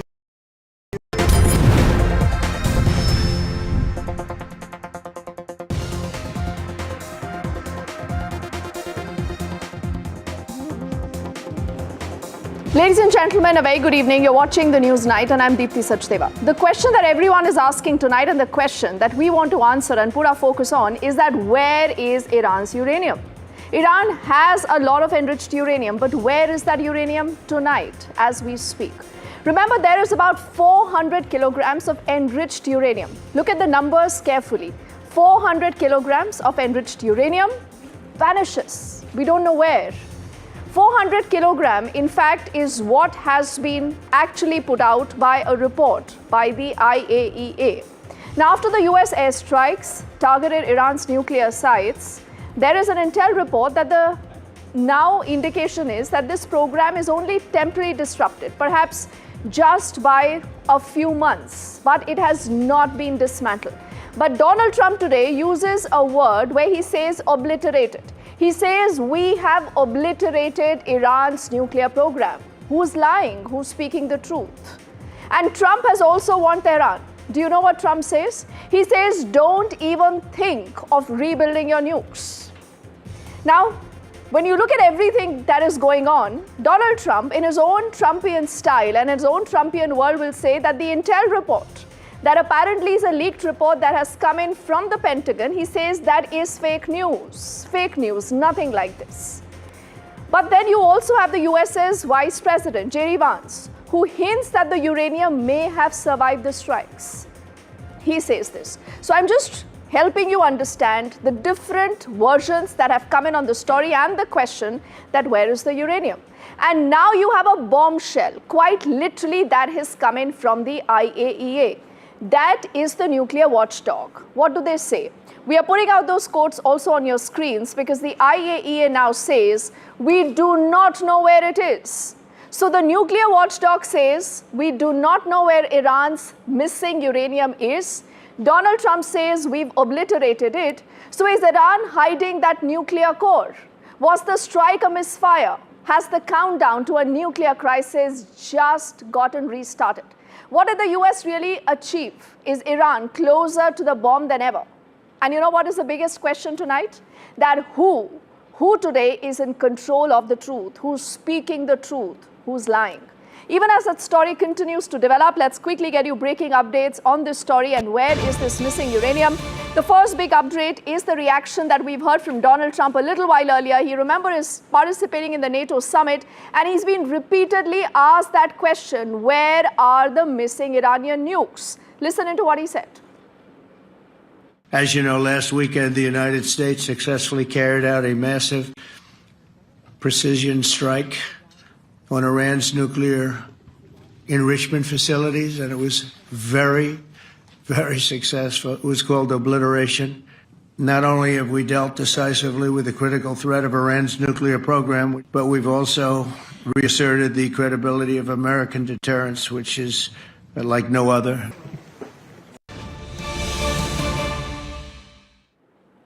The next big breaking update is about the other player in this entire story. That is Benjamin Netanyahu. What does he say? What does he say about these nukes? He, remember, says that the devastating US strike on Fordo have destroyed the site's critical infrastructure and rendered this enrichment facility completely inoperable. So you have almost similar remarks that have come in both from the US and from Israel. But what does Iran say on all this? Let's get you our next breaking update now.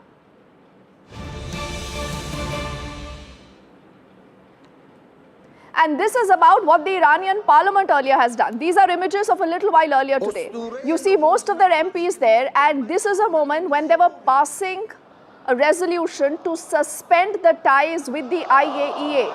Now that, remember, is a nuclear watchdog, and Iran says we don't want to have anything with the IAEA. This will mean that we will never know where this missing uranium is. This will also mean that there will be no surveillance, there will be no monitoring. What else? I'm just going to tell you that in a moment. But let's also move on to recap important points on this story before we tell you more of where this uranium could be. What is this enriched uranium? How can it be transported? What do these satellite images actually tell us? Now remember, there is a report that apparently is a leaked report by the Pentagon itself, and this is what it says. It says the strikes have set back the program only by months. Not me saying this, not anyone else. This is a leaked intel report. This is a report that goes on to also talk of the fact that most of the damage was above the ground. So if you realize these 3 nuclear sites that were hit, the report is trying to tell us that most of the damage was above the ground. And when you look at the nuclear facilities, that is much beneath the ground surface. So does this mean that the lower structures of the nuke sites are intact? We do not know. But then you have Trump. Trump says that all this that you're reading on your screens is nothing but a part of fake news. He uses the word obliteration. He says all these sites have been obliterated. In fact, we'll quickly change this to more updates that have come in as far as all these important characters are concerned. What has Donald Trump said? That's going to play out on your screens. Also, what has J.D. Vance said? He apparently has also been speaking to a lot of media outlets, and that is where he says, we do not know. We do not know whether that uranium has been destroyed or not. But what Donald Trump says, he says Iran's nuclear material is not removed. It has not been transported from Fordo to anywhere else. Nuke material has been destroyed in the strikes. Says who? Says Donald Trump. Let's bring up J.D. Vance now, the vice president, who, like I also said, has been giving multiple interviews. Look at what he says. He says 400 kilogram of uranium unaccounted post the strike. It is unaccounted. We do not know where it is. Has it been destroyed? Again, no idea. But then there is also a response that has come in from the nuclear watchdog. The nuclear watchdog continues to maintain it's too early to have reliable data, but they also are insisting in the same breath that we have no idea of where this material is. Also, there is a conversation about the role of the nuclear watchdog. Let's play out the response we've gotten from the IAEA as they've been speaking about this, and they say that we are concerned about this missing uranium and where actually it is. I had received a letter from the Iranian foreign minister saying that they had taken protective measures already. They did not get into details into what that meant, but clearly that was the implicit meaning of that. So we can imagine that this material is there. So for that to confirm, for the whole situation to evaluate, we need to return. So you heard the IAEA for the moment not in the loop about where is this missing uranium. But let's get you more details on what has happened, and we'll quickly rewind to how the story has moved. And all this, remember, is very, very important for you to understand and answer the question, where is the uranium? Now, there were key Iranian nuclear sites that were wiped out. That was the claim, and that is why we've today put out a question mark, because we do not know whether that was a claim or that is just a truth. Now, the Fordo nuclear site is something that enriches uranium to high purity levels so that it actually becomes possible to turn this to a nuke weapon. Also, here is where this is a key site for Iran's nuclear breakout potential. We have seen strikes here. We've seen those images. I'm going to bring those images also in just a moment. But let's get you details of the other site that has also been hit. That is the Natanz nuclear facility. This is built again deep underground for protection. The idea is that no amount of missiles, no bunkers, nothing can target these facilities. And also it's the main centrifuge assembly and enrichment hub. All these hubs have been targeted in the strikes, but what is the extent of the damage? We still do not know. These are still early days. Also at the Natanz nuclear facility, this was targeted before also in cyber and in explosive attacks, but we haven't seen much of a damage being done even then. Likewise, this is central to Iran's uranium stockpile operations. Iran, remember, has been on this road to building this nuke program, something that has bothered the world, rightfully so, considering that you have seen Iran as a rogue nation. The charge is that it possibly can drop that nuke bomb as and when it pleases. Likewise, the other facility that was hit was the Ifan nuclear facility, where this contains uranium conversion and fuel production. So you're looking at separate facilities, separate targets that were being achieved at all these facilities. It is also a critical step before you have enrichment process that begins. And the claim again and again is that all these facilities have been hit, and Donald Trump says that everything has been obliterated.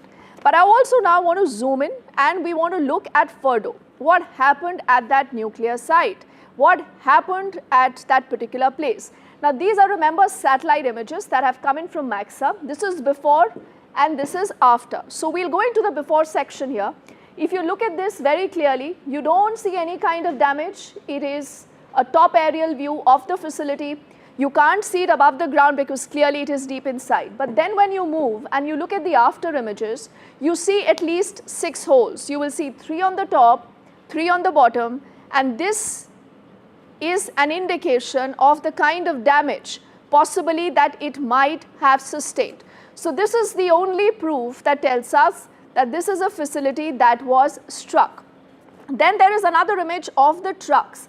Remember, a lot of chatter happened about these mystery trucks. If you look at this, and this is a zoom-in image of this, and we are just counting the number of vehicles that you see there on the road. If you keep counting right from a 1, 2, 3, 4, 5, 6, 7, 8, 9, 10, 11, 12, it's a long road of vehicles, almost throughout the entire area. And this tells you that there were at least 16 vehicles parked at that facility before the strike happened.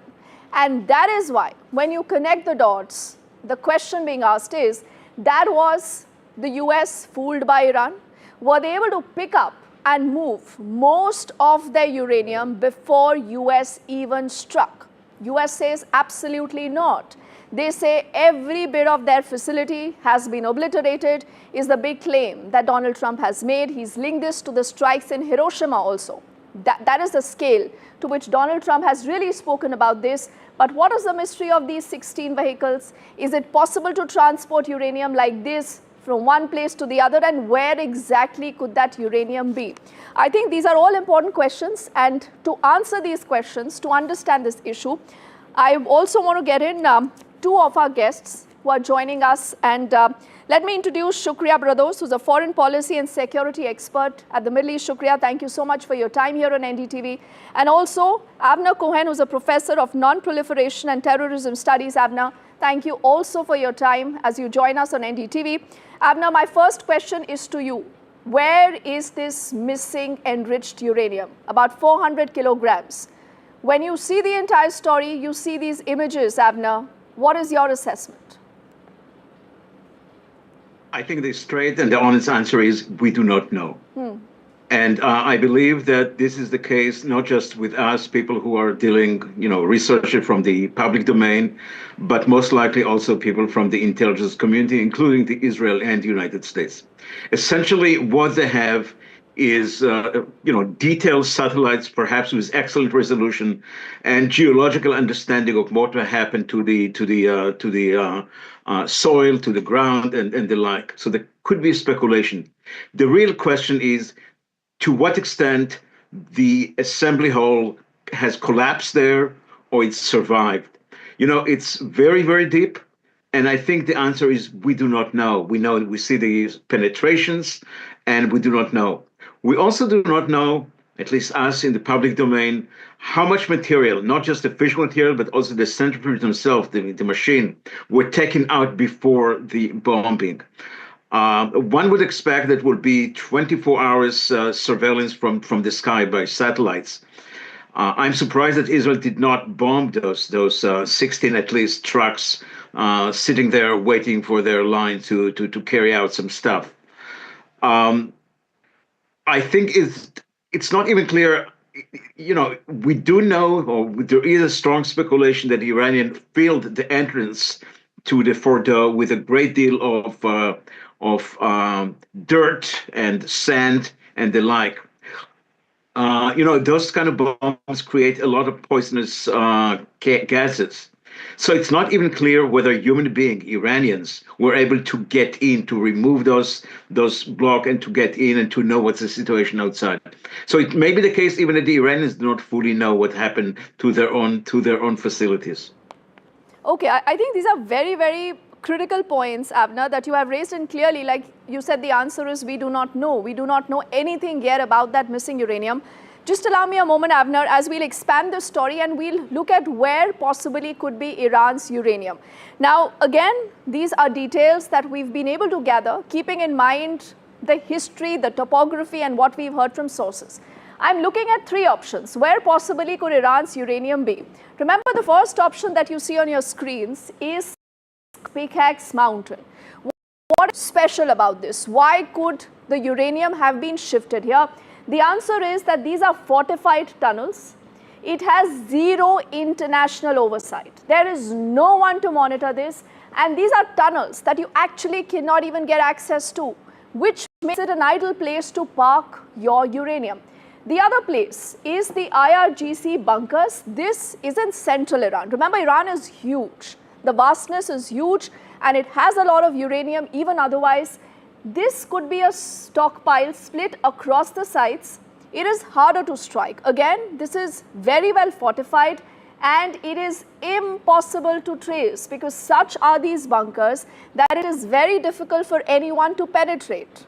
Could that enriched uranium have been moved here? Or the third option is that this could still be at Fordo. Who knows? Now, this is quite deep into the ground there. It could have survived the bombing. Like I said, this is all a likely scenario. It could be hidden in hardened walls, which makes it difficult for even the stealth bomber to have dropped that GBU-57 bomb to be able to hit at the nukes. Is this something that has happened? We do not know. But interestingly, the question is, and look at these numbers are staggering. 400 kilogram is point number one. This is enriched. This is point number two. Enrichment means that it is getting closer and it could be developed to a nuke. It is missing. That is most important. The nuclear trail has just gone cold. We don't have answers.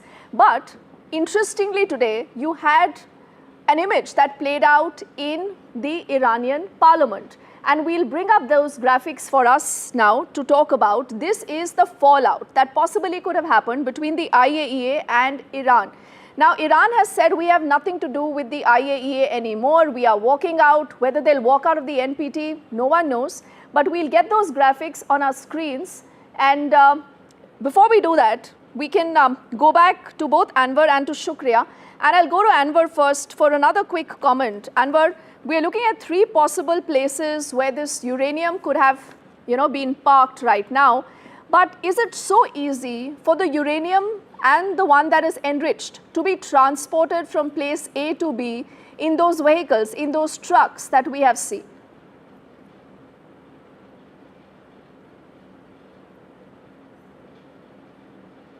Anwar?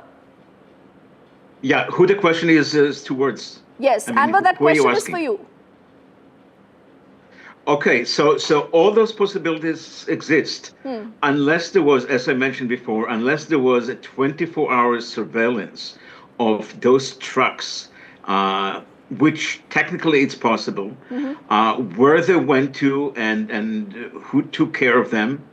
As you said, Iran is full of mountains. There is a lot of tunnels. Some of them are human-made, some of them nature-made, some of them were elaborated.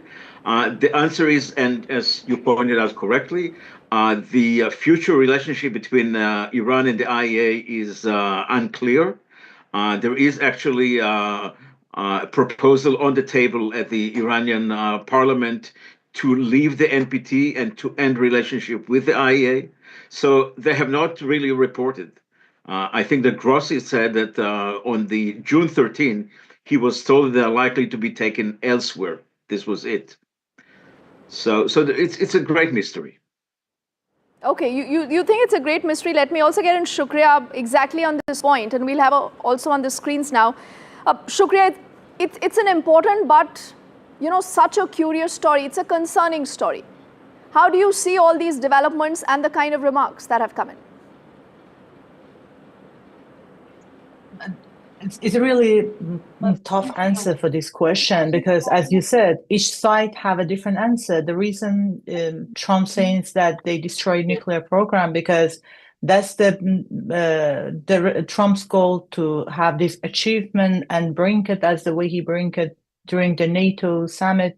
And talking about how the other administration or president couldn't deal with finishing the Iranian nuclear program, and I did it. So it's been more personal achievement, but how this, as you said, where is that 400 kilogram of the uranium, enriched uranium? No one's know exact answer. We have to wait to see when that's down and the real answer and what happened, because now Trump's trying to use Israel's intelligence information posted and said, okay, that's not just my word, that's the intelligence of Israel's too. They say that they checked and there is no remaining of this program. Okay, so clearly no one knows where is this uranium, and I think that does raises a lot of concerns anyways. But I think both of our guests today have spoken of a very important point, that is uranium that is enriched. But what is uranium enrichment? I think this is a good point to help our viewers understand what is this all about? What is uranium enrichment?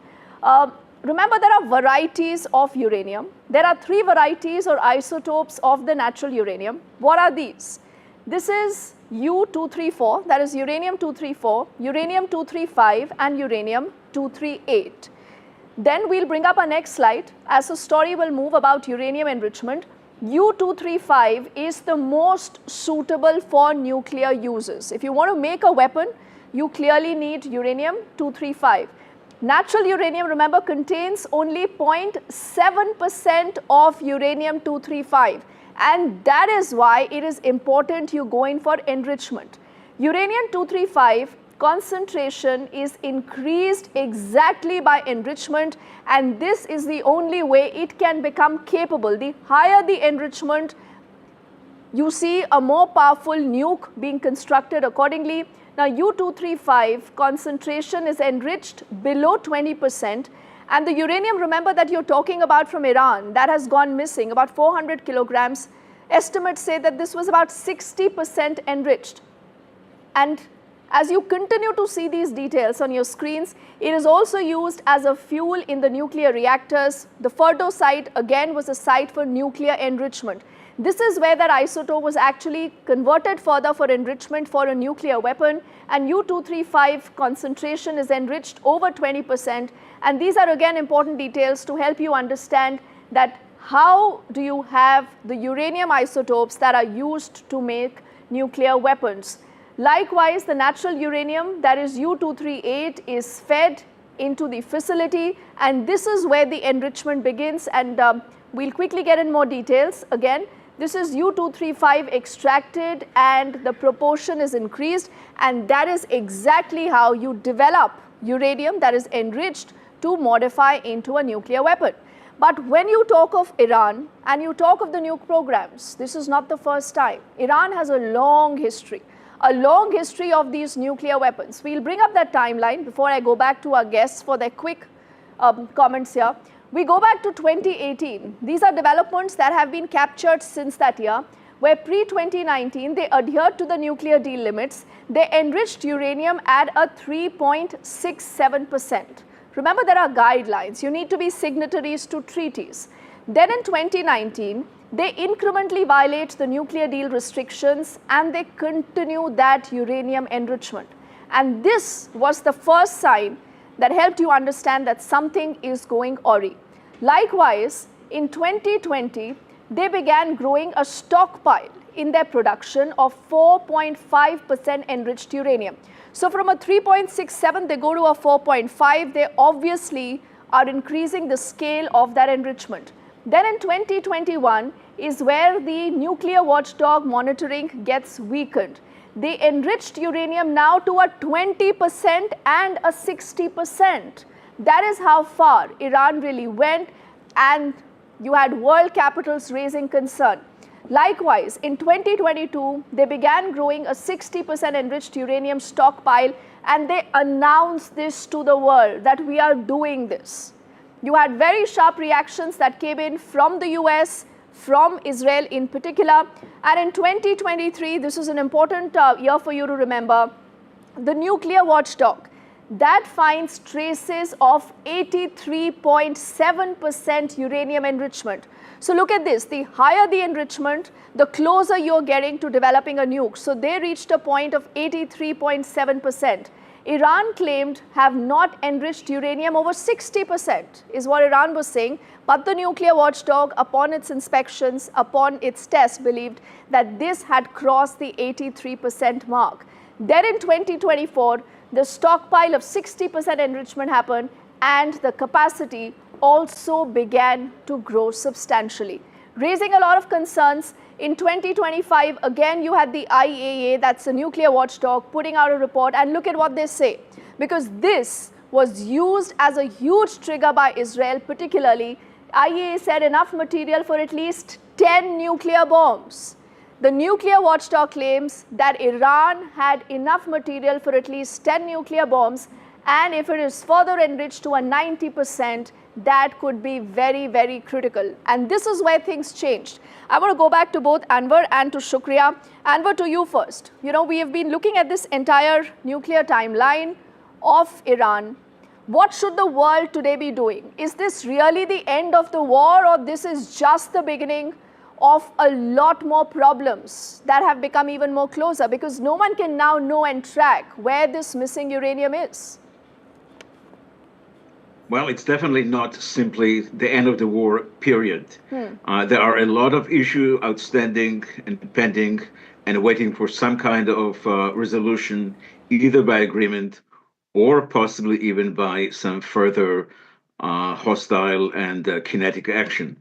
I want to add one more thing to what you've said, and all what you've said is fair and correct. All what you said is based on declaration and statement that Iran gave to the IAEA, and the IAEA was able to verify. A lot of people believe that Iran might have other elements of its nuclear program which have not been declared, that is to say, some elements of enrichment, centrifuge that were elsewhere, that were never reported, that are kind of backup or emergency. So you know, all these alarmist considerations are based on what we know and has been verified. Could be some more stuff. And given the fact that Iran has a record of deceptions and not providing. likely to believe that this is not the end of the story. There is more facts that we do not know. Okay, you believe clearly there are more facts and we do not know them. Now, Donald Trump says obliteration. That's the word shukriya that he has used. But tell me something, with the Iranian parliament, passing that bill to suspend the ties with the IAEA, we do not know whether, Iran next is going to threaten to walk out of the NPT. Now, these are huge steps. These are huge decisions. Is the world prepared for this? How do you see it? Definitely, what we've seen is making us to believe that Iranian regime is not going to give up on its nuclear program for building the weapon. The reason is they have seen the result of not having a nuclear bomb. Now they're hardliner or they supporter of the regime. They're pushing for that. The regime has to have this nuclear, because look at the North Korean. There's example, they taking the North Korea as example. They say the reason they haven't been able to attack North Korea because North Korea has a nuclear bomb. And that's why they say, okay, what happened to Saddam, to Gaddafi in Libya?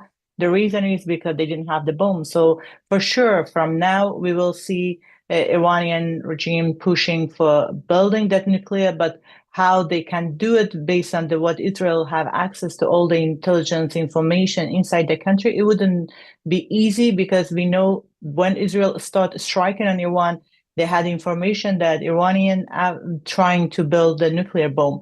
So the way Israel shows us, they have access inside of Iran in the high level of the commander, of the military commander. It tells us Israel have access and they know what Iranian doing. All right, so where is this missing uranium and where is the supreme leader of Iran? We don't even have an answer to that question.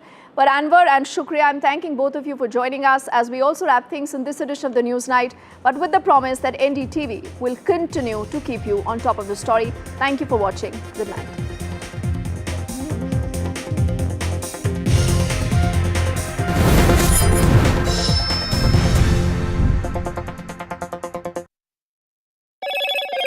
Hello, Moto. Motorola, India's leading AI smartphone brand.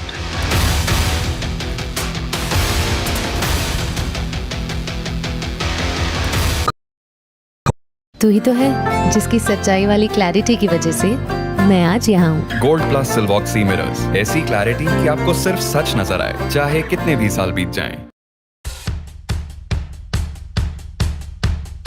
The markets move fast. And so should your portfolio. Expert insights, real-time stock picks. Do I buy Ola? Should I hold CDSL for the long term? Buy, sell or hold. The answers you need, straight from the experts. Callers from India and across the world. Connect live, ask, decide and invest wisely. Your portfolio, your future. Ask Profit.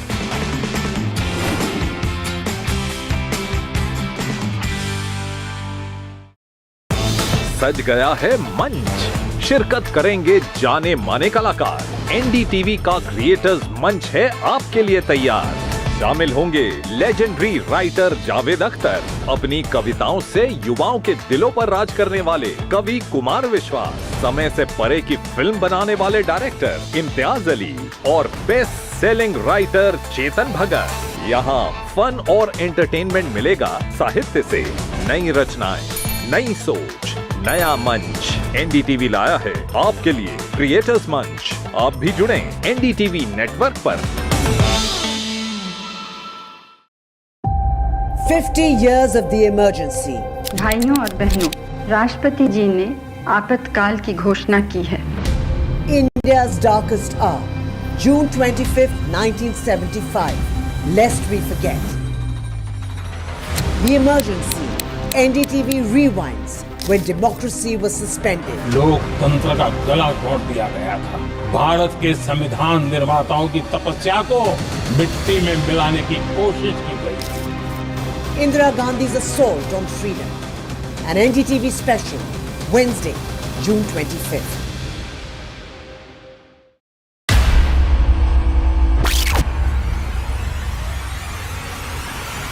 The last 1 month, if you see, the share prices of Gensol Engineering has fallen more than 58%. Why are the rating firms calling the debt payments as default? We have two credible credit rating agencies on March 4th coming and downgrading the stock to D. Statements are consistently being proven wrong, and transactions are being taken place which are different from what they were originally pictured to be.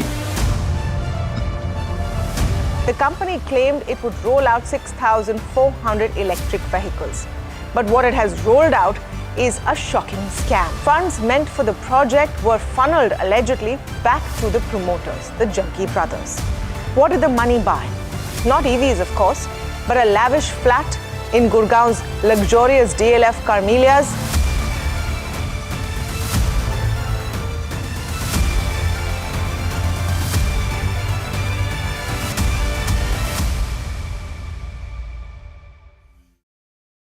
भावनाओं को अभिव्यक्त करता हुआ कवि, एक painting बनाता हुआ चित्रकार, सुरीले राग गाता हुआ एक गायक और फिल्म के रूप में दुनिया की हकीकत दिखाता हुआ एक फिल्मकार। सब चाहते हैं कि उन्हें एक मंच मिले जहां से उनकी उड़ान को दुनिया पहचान सके। एनडीटीवी क्रिएटर्स मंच एक ऐसा ही मंच है। आइए इस मचान पर स्वागत है, एक वक्त बिताएंगे एनडीटीवी क्रिएटर्स मंच पर।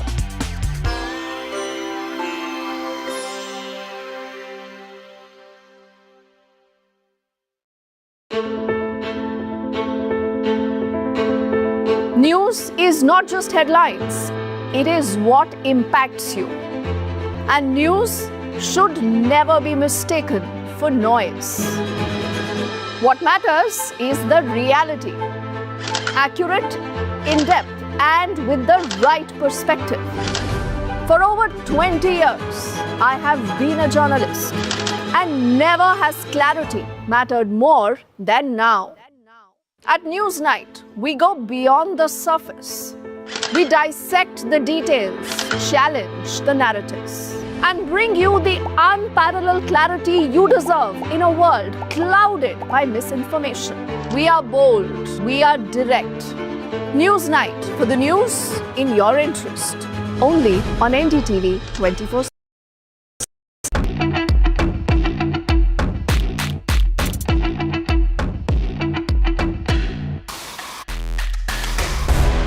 Huge news. Huge news. Did you know this was coming? That the makers of the Rafale, and that of course is the headline, has tied up with India's Tata Group, and Tatas are going to build entire Rafale fuselages. That's the main body of the aircraft in India in a brand new factory. Yeah, the TASL, Tata Advanced Systems Limited.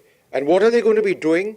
Key structural sections including the lateral shells of the rear fuselage, the complete rear section, the central fuselage, and the front section. That's the whole thing.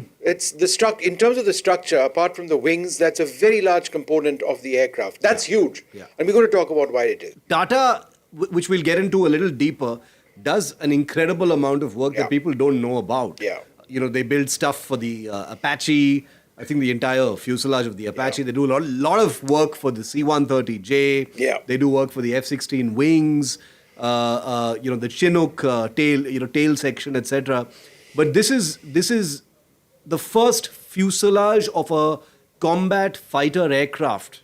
The reason we are having this conversation is because it basically implies that if the Rafale is picked for the Indian Air Force for a further order of 114 aircraft, it would only be viable as a deal if this entire production facility in Hyderabad comes up. Yeah. Why is that the case? Because presently the French, Dassault, has a backlog of 220 Rafale aircraft. That means they would need between 7 to 10 years to clear the backlog. The Rafale is really not of very much use to us, certainly not as much use to us if it were acquired within a finite period of time as opposed to starting 10 years from now. We need these Rafales now. Why is that the case? Because the deal for 114 aircraft, which is what the Indian Air Force was looking at, started in 2018? Yeah. 7 years down the road, Shiv, how many of those MRFAs have we got? Yeah. A big zero. Yeah, correct. Right? And considering the number of years it actually takes for these jets to be manufactured and then be delivered, if this facility doesn't actually start working, and assuming that the Indian Air Force picks the Rafale, and that's a big if still, because there is a legal process, we're not forgetting about that, and we're not pushing the Rafale here either. Of course not. Right? Yeah. You know, that facility would be critical in meeting that requirement, and Shiv, very importantly, a made in India aircraft, at least part of it, would be going to the United Arab Emirates, to Serbia, to Indonesia, to France. Right? The Rafale will be part So there are India. a lot of very tantalizing threads to this story, and I want to make sure that you and I, Vishnu, separate them and discuss them threadbare because it's important. Number one, Vishnu is talking about the MRFA, which is the multi-role fighter aircraft, which is a contest, like you said, a legal process, where the Indian Air Force has been mandated to choose between a selection of foreign fighters, some of which it will buy off the shelf, but most of which it will build here in India, presumably about 100. So the number is 114. Right. Now, the reason why this MRFA is on the table before the Indian Air Force, Vishnu, is of course a painful and bittersweet tale, and I will very quickly relate it because we need to assume that at least some of our listeners and viewers may not be aware of that history. There was something called the MMRCA, and my hair still stands on end when I say those. I go back to the MRCA days, right? When you started work, they added another M to it. So let me decode this alphabet soup. MMRCA stood for Medium Multi-Role Combat Aircraft. With two engines. Yeah, a twin-engine fighter aircraft contest in which the government, and this was under the UPA government, it was decided that the Indian Air Force needed to acquire 126 fighters. Now, to cut a long and very, very troubled story short, the UPA government was bundled out of power. Before they did, they had down-selected and chosen the Rafale, but as it turned out, finances didn't work out, and there were other factors as well, as a result of which a deal was not closed with Rafale. In comes the Modi government in 2014. In 2015, Prime Minister Modi is in France. He announces that a deal is going to be signed with Dassault for the Rafale, but not for 126 fighters, only for 36 fighters. But since Vishnu, what was supposed to be 126 fighters only ended up as 36, a small percentage, that's the reason why we're talking about the MRFA now. Way back in the late 90s, in early 2000s, we started looking at an MRCA, where the Indian Air Force was looking at single-engine replacement aircraft, right? The French said, all right, fine, go ahead. Go ahead, let's talk about the Mirage 2000. We sat on the file. The French said, sorry, that ain't happening anymore. We are shutting down the Mirage 2000 assembly. The Mirage 2000 still taking part in Op Sindoor, still a wonderful aircraft. We never went in for that. So they said, okay, great. We've got something now called the Rafale. It is better in all respects, almost all respects, than the Mirage 2000. So we had nothing to do. We needed to start considering other aircraft. We then in 2007 now started something called the MMRCA process, where we also started looking at other aircraft, right? Twin engine, the F-18 twin engine, the Eurofighter twin engine, Rafale twin engine, MiG-35 twin engine, right? The Gripen single engine, among others. No, in fact, I think that's essentially And the Typhoon as well. And the Eurofighter Typhoon, a twin engine, right? 2007, everybody got very excited. The entire process was looking like it was. Then we went into 2008. By 2015, it was hopelessly stuck, right? It wasn't happening. In fact, it was in 2015. In fact, it was by 2013 that it was hopelessly stuck. Why? Because the aircraft that the IAF wanted, which was the Rafale, they could never realize a price for this to be manufactured at Hindustan Aeronautics, which is what the overall goal was. Dassault, the manufacturer of the jet, also refused to certify components of the aircraft which were manufactured by HAL, saying that, hello, we will only certify, or we can only certify parts of the aircraft or the aircraft itself in its entirety if it's manufactured in our facility. We cannot do that. We cannot vouch for something that's not manufactured by us. Manufactured. That went down the tubes after all of those years. 8 years it went down the tubes. In 2015, we scrapped MMRCA, which we'd started in 2007. 2016, we signed on for just 36 Rafales. And I think it was in 2018 that we started MRFA. We are now in 2025 and we haven't got a single one. The pressure on the Indian Air Force to get fighters, forget about stealth aircraft. The Indian government has made it clear that we're going to bet on the AMCA, which is India's own fighter. But getting these 4.5 generation fighters like the Rafale, which you've already sunk an enormous amount of money into, even the Indian Navy has signed on for them recently, and there are still these delays.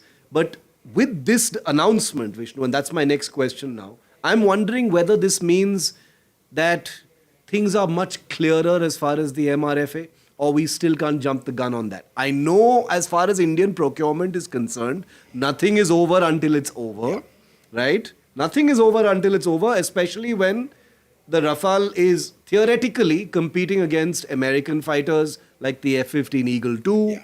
You've got Putin's Sukhoi 35s. You've got the Typhoon theoretically as well. So it ain't over until it's over, and I completely agree with you on that. But by putting out this partnership, and this is not an MOU. This is an agreement which I'm assuming is going to fructify into a joint venture. 2028 is when the first fuselages will roll out. Which again, I'm assuming means that, work begins now. 2028 is 2 years 100%. Away. That's like more than just a foot in the door? No, I would suggest that they are leading in this competition. All the Indian Air Force officers that we speak to, and they couch this language carefully, so I'm going to be responsible in how I report this. They say that they've had an exceptional experience with the Rafale. The Rafale is the aircraft of choice for them, but they will go through this process. It is a legal process. It goes down to pricing, tendering, terms, capability of the aircraft, relevance, weapon systems, integration with Indian weapons, and all of that, and then a decision will be taken. Now, we had that same language which was stated in 2018, 2019, same language. We've heard this before. 2025, nothing has changed, right? However, we've got 26 naval Rafales as well. We will be acquiring them from a few years down the road as a special arrangement. We're getting them starting out in 2028, maybe a handful of them. But India wants 114. The French would jump at that. Any defense manufacturer in the world would jump at that. If our requirement is that, look, you can't let go of that. We need it now, or we're finally waking up to the fact that we need it as soon as possible. Then they will all set up, or certainly the French have already acted, and they're setting up this facility. And the Tatas are, and the French are working with them for pre-production agreements or for agreements specific to the production of these components. But I'll tell you where it's worthwhile for Dassault. Suppose this order that we are talking about for more Rafales for India doesn't happen. With 220 aircraft in a backlog, including for France, primarily, the United Arab Emirates, I think, may have even more jets. Indonesia, Serbia, and other customers as well, they are sorted. The Rafale never had any orders when this entire process started. It was only for the French. It was not working out financially for them. Dassault was in all sorts of trouble because after the relative success of the Mirage 2000, the Rafale in a sense was very much a late bloomer. It came into its own much later on. And also thanks in part to India's... But thanks to the United Arab Emirates, my friend. Look at the number of orders which, we will eventually... have, I think, close to the same number of aircraft they do because you combine the Air Force and the Navy orders. And if this happens, then, we'll be close to France in terms of the total number. But it's an aircraft that has won incredible recognition. It's a fantastic platform. So, no matter which way this goes, this Tata facility that's going to be building these fuselages... it's a win-win for India. Whether or not India chooses the Rafale, and that's a very big whether or not, because this... does give Dassault a very big, huge, meaningful, substantive advantage in the contest. This is win-win for India in terms of the global supply chain. Those fuselages will go into Rafales for other customers. And I'll tell you how it's, there is an ecosystem of defense manufacturing which is only now expanding in India. Young aerospace engineers coming out of Indian aerospace regional colleges, Indian regional engineering colleges will be working over there. They'll be trained up by Dassault. They will be working for the Tatas. They'll be trained up further by the Tatas. They will be required to work on absolutely state-of-the-art aerostructures. They would be Indian component manufacturers who would be part of that ecosystem that sort of feeds into what the Tatas are looking to manufacture. The Tatas would need to deliver with micron-specific separations and to ensure that what they're delivering absolutely state-of-the-art. As more orders come in, that entire plant gets, it generates more revenue, it generates more jobs and all of that. And may I just go far ahead and suggest that this isn't going to end with the Rafale because the French are already looking at their 6th generation or the 5th generation aircraft, 5th plus, call it whatever you want, because the technologies are still changing. What is to say that may not be something which comes into play over here as well? Now, what does that mean for India? That's great. That means literally thousands of jobs. Correct. And so that is at the heart of Atmanirbharta. When people say Atmanirbharta, they think A to Z, this entire fighter plane is going to be built in India. No, components are. Yeah. Because it makes more Which sense is what for happens final in France assembly as well. Yeah. to perhaps take place elsewhere. Correct. But the fact that you've got Indians, earning a job, earning jobs, earning skills, the fact that you're exporting, so you're earning revenue within India, that's huge. Yeah. Not a lot of people know, and I named some of the things that Tata Advanced Systems Limited already, builds here in India. We tracked it very closely. The biggest project that the Tatas have been involved in is the manufacture of an entire aircraft, the C-295 military transport aircraft. That's right. A joint venture with Airbus. The Avro replacement. The Avro replacement aircraft. The C-295 project that Tata is involved in, is in many ways their big test. Yeah. And those, those aircraft deliveries, there are tight timelines. There's a lot of pressure on Tata to get those aircraft out on time to the Indian Air Force as well.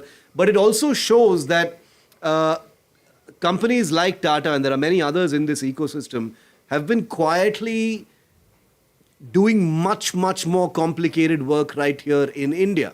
This is no longer just aerostructures and assemblies. Yeah. This is not subsystems. They're building entire airframes. Yeah, they're building entire airframes to different designs, Yeah. different specifications, different requirements for different forces. And they're doing this, at a very, very high standard of production because, these are all certifiable components and various regulators across the world, because the C-295 is also a civilian aircraft depending on the avatar that you want it in. So it would need to be certified at various levels. So you can't go wrong. You go wrong, A, it's dangerous, and B, you lose licensing, you lose your credibility, and that's not something that Tatas are going to get into at all. Yeah. So that's, it is impressive. And, we're talking about the Tatas. There are other companies as well in India that are doing great work. Dynamatics, for example, with fuselages. The fact that they've mastered carbon fiber technologies, and the spin-offs of that technology for any other platform, not necessarily even aircraft, that's absolutely huge. And we're talking about aircraft, Shiv. I mean, just look at the work that we've managed as far as manufacturing ships is concerned. Yeah. That's going to be many episodes of Control All Defense. Again, the more the orders come, the more the ecosystem builds up. It's just win-win for India. Yeah. This needs to be the heart of Atmanirbharta. And I will say one thing about Atmanirbharta. Where people get it wrong, they say that we need to manufacture A to Z of every single aircraft. You don't necessarily need to reinvent the wheel. Yeah. If you don't need to. Would an Indian-built fuselage mean that the Rafale's acquisition cost actually comes down if we buy more? India would look at it is that, yes, on the one hand, as a country, we are having to pay a certain amount for the aircraft, but the return is coming from the fact that it's being built in India, jobs are being generated, it supports an ecosystem of components, it fuels Indian industry, and it generates Indian exports. A part of that would be accrued to the system, Correct. Yeah. right? But whether that brings down the cost of the aircraft, that's certainly something the government would want to negotiate. My sense is that wouldn't be the case. The other question related to the Indian-built fuselages, the fuselage is a shell of the aircraft. But I think it's presumable that given that Tata is a company that has demonstrated the ability to really get into the bones of aircraft and do complex work, including R&D and innovation, I think it's reasonable to sort of assume that this will become a more complicated facility going forward. Well, Shiv, we'll have to wait and see. So my question is a specific one, Vishnu. Would this give the Indian Air Force or the Indian Navy, its operators here in India, some kind of a way to modify, get under the hood of the Rafale? I mean, I'm talking about officially, with the French on board. Yeah. But, a kind of easier way to have a greater degree of control over what goes into the Rafale. Shiv, that's at the heart of the problem with Dassault right now. We love the aircraft. We want to integrate our own weapons because our own weapons like the Astra Mark II, there'll be something called the Astra Mark III as well. That's totally coming of age. In fact, when it comes into service, will outrange the Meteor, which is the primary air-to-air missile of the Rafale. Now, the French are very clear. We aren't going to hand over our source codes. However, what we will do is we will work with you and we will help you integrate your platforms. It has to be sort of integrated into the the flight control system, not the flight control system, the weapons management system, the head-up display, the head-down display, various MFDs, etc., etc. The helmet-mounted sensors, and they want a price for it. They want to pay for every single weapon system. Presumably, the French want India to pay something more. We will certify it, we will test it. Now, that's something we don't want to necessarily do because we have the in-house experience to do it ourselves at home. Now, let me give you an example of the Mirage 2000, and the French frowned upon this. They said that during Kargil and afterwards. That Mirage 2000 has been modified to fire Russian A-11 Archer or R-73 missiles. During the Kargil war, it was integrated with Israeli, lightning pods. It dropped the laser-guided bombs as well. And this was Jugaad? It was Jugaad. It was done at home. We managed to get hold, along with Israeli, and I've written about this, with Israeli engineers, access to the source codes that we required. We made it happen. The French frowned even more, but we kept doing it because there was a real requirement for it. Other weapon systems were also subsequently integrated. For example, the Spice was integrated as well. Something called the Crystal Maze was also integrated. Spice is what we used in Balakot. Yeah, and Crystal Maze was also something which was deployed. We won't get into whether it was actually used or not, but that was certainly another weapon system which was there. There are other weapon systems and other aspects of Jugaad which were actually done. It was driven by the Air Force in terms of engineering solutions. Now the French after that have said that no, look, sorry, that ain't working for us. The Rafale is a gold mine for us in terms of the IP rights, in the source codes and all of that. If you want to modify it, we can talk about it, then you pay for it and we'll do it for you. That may not work for India, but I believe if we do 114 aircraft, that is something we are going to be really pushing hard to do and say that, look, this price includes these weapon systems, Indian weapon systems, please start baked into that price. Yeah, because, the Meteor, as great a missile as it is, with a range out to 200 plus kilometers, incredible throttleable ramjet engine, which means that it's got momentum going into hitting its target right till the end of its flight, is potentially already being outranged by variants of the PL-15 that Pakistan, China operate. That being the case, either one buys the next generation Meteor, or if we've got incredible rocketry here in India, which is being manifested in dual pulse rockets and ramjet driven air-to-air missiles, then why not just have our own weapons? It'll be, that would be a fraction of the cost of the Meteor, right? Plus it's built at home. We can step up its actual manufacture. And if it's integrated onto that platform, and if it's our weapon of choice. And that's the bottom line. The Air Force isn't going to buy air-to-air missiles if it doesn't work. The fact that you've got, and no government is going to push that upon the Air Force chief saying, we built this missile, you take it. He will take it only because when push comes to shove, that missile either works or people die. Right? So that being the case, if there is greater acceptance of Indian weapon systems and a great already existing acceptance of the Rafale, the two must come together. That's what they need to do. I see a lot of the air chief in the things that are happening right now. This air chief, great guy. This air chief has made it very clear that he's going to call a spade a spade. He's not going to bother too much about who else is standing there on the stage with him. And if he's annoyed, he's going to let that annoyance show. He's done it, 3-4 times since he took over as air chief last year. And it hasn't even been a year and he's already, there are tremors in HAL every time this guy walks up to a podium. No, but he's entirely job-oriented. He has the awesome responsibility of defending our airspace. And he needs the tools and he needs the pilots, the training, the infrastructure, the logistics, the reliability, and a million of other things to all work all simultaneously. So this, to conclude this episode, this particular partnership that's been announced now between the Tatas and Dassault, let's forget that it's Dassault and Tata, but it's a partnership to build, which is like an announcement and a commitment to actually do something concrete. That must be like a dream for the air chief to actually hear something like that. Well, he would certainly be very happy, and I'm reading out a quote from what they released. This is a significant step towards strengthening the country's aerospace manufacturing capabilities and supporting global supply chains. And just one more little bit about this. Under the scope of the partnership, Tata Advanced Systems will set up a cutting-edge production facility in Hyderabad for the manufacture of key structural sections, including the lateral shells of the rear fuselage, the complete rear section, the central section, and the front section. So this is win-win. The Rafale is being built over here. The IAF or some in the IAF would be saying, you may as well buy it.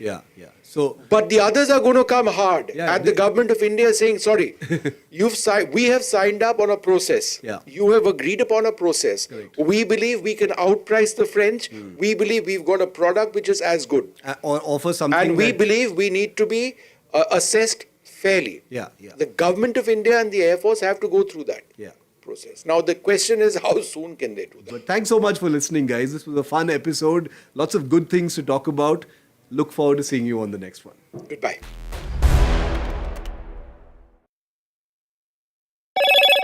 Hello, Moto. Motorola, India's leading AI smartphone brand.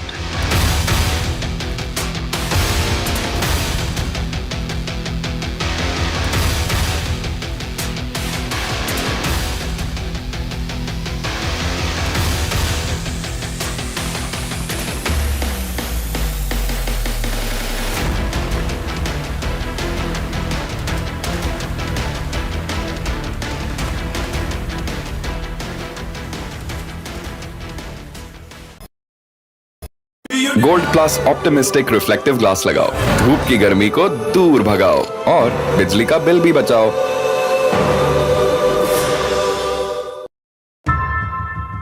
How often have you turned away from debates that descend into endless fights? We bring you a show where every question is answered, where every debate finds its resolution, where every story finds its conclusion, where opinions collide but facts prevail, where stories unfold with insights and trust. When the noise ends, the last word begins.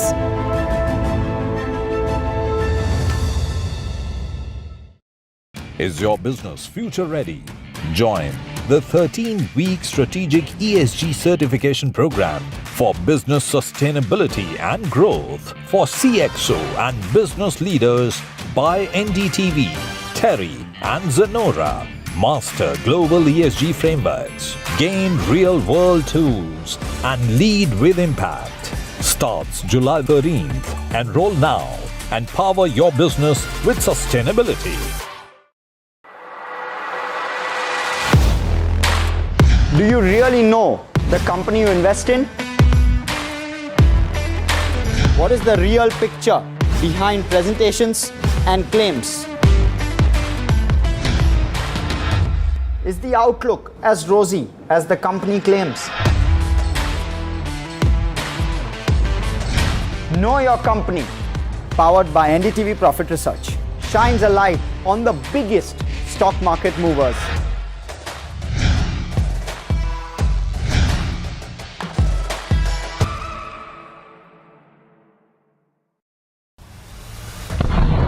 There have been 4 alerts which have been sounded off here. In fact, what we can confirm is that one missile did hit a residential building in Beersheba. As I speak, you can hear the air raid sirens going in. So I will have to make my way out and see if we can find us a safe place.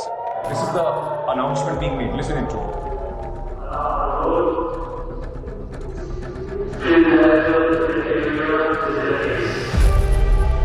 We are coming to you live from this location which was hit in Beersheba, a residential high-rise. Ruins of this building tell you the cost that this war, the 12-day war so far, has taken. I've been reporting on all issues big and small from Andhra Pradesh, Telangana, rest of South India, bringing you all the action, all that you need to know, all that you want to know. The energy of maximum city is infectious. I'm bringing that energy in our news coverage from financial capital Mumbai. Covering from the southernmost part of India over the last 23 years, I bring in-depth and 360-degree coverage from the Dravidian heartland. The land of Mishti, also known for its bitter politics. I have seen much water flow under the Howrah Bridge, covering Bengal in all its vivid colors. India's IT capital is always bustling, a city full of startups, stories and surprises. And I keep you ahead on all the Bengaluru buzz.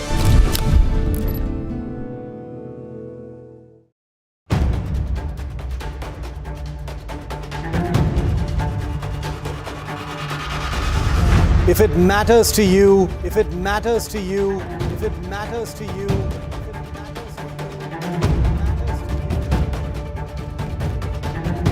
it matters to India. It matters to India. It matters to India. And it matters to me. And it matters to me.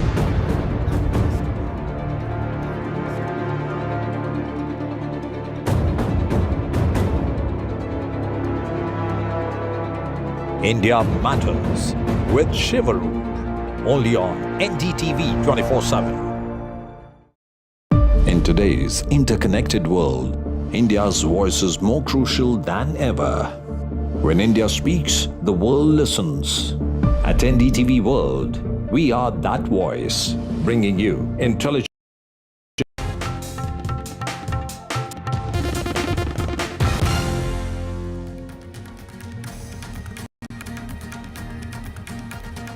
Defense Minister Rajnath Singh is in China to attend the Shanghai Cooperation Organization Defense Ministers meeting. The Defense Minister is expected to hold bilateral discussions with his Chinese as well as Russian counterparts. NATO chief calls US President Donald Trump daddy, who uses strong language to intervene in conflicts.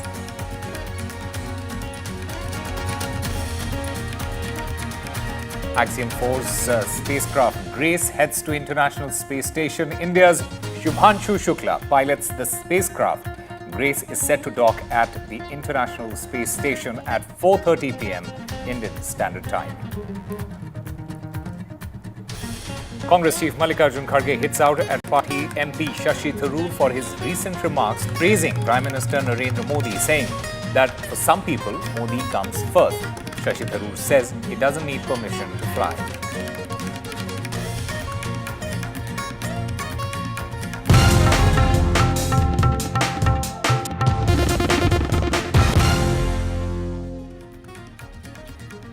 Hello and welcome. You're watching NDTV 24/7. I'm Osama Shah. For the first time since the 2020 Galwan clashes, the Defense Minister Rajnath Singh, he is in China to attend the Shanghai Cooperation Organization Defense Ministers meeting. The first high-level visit by an Indian minister to China since India and China began resetting ties last year.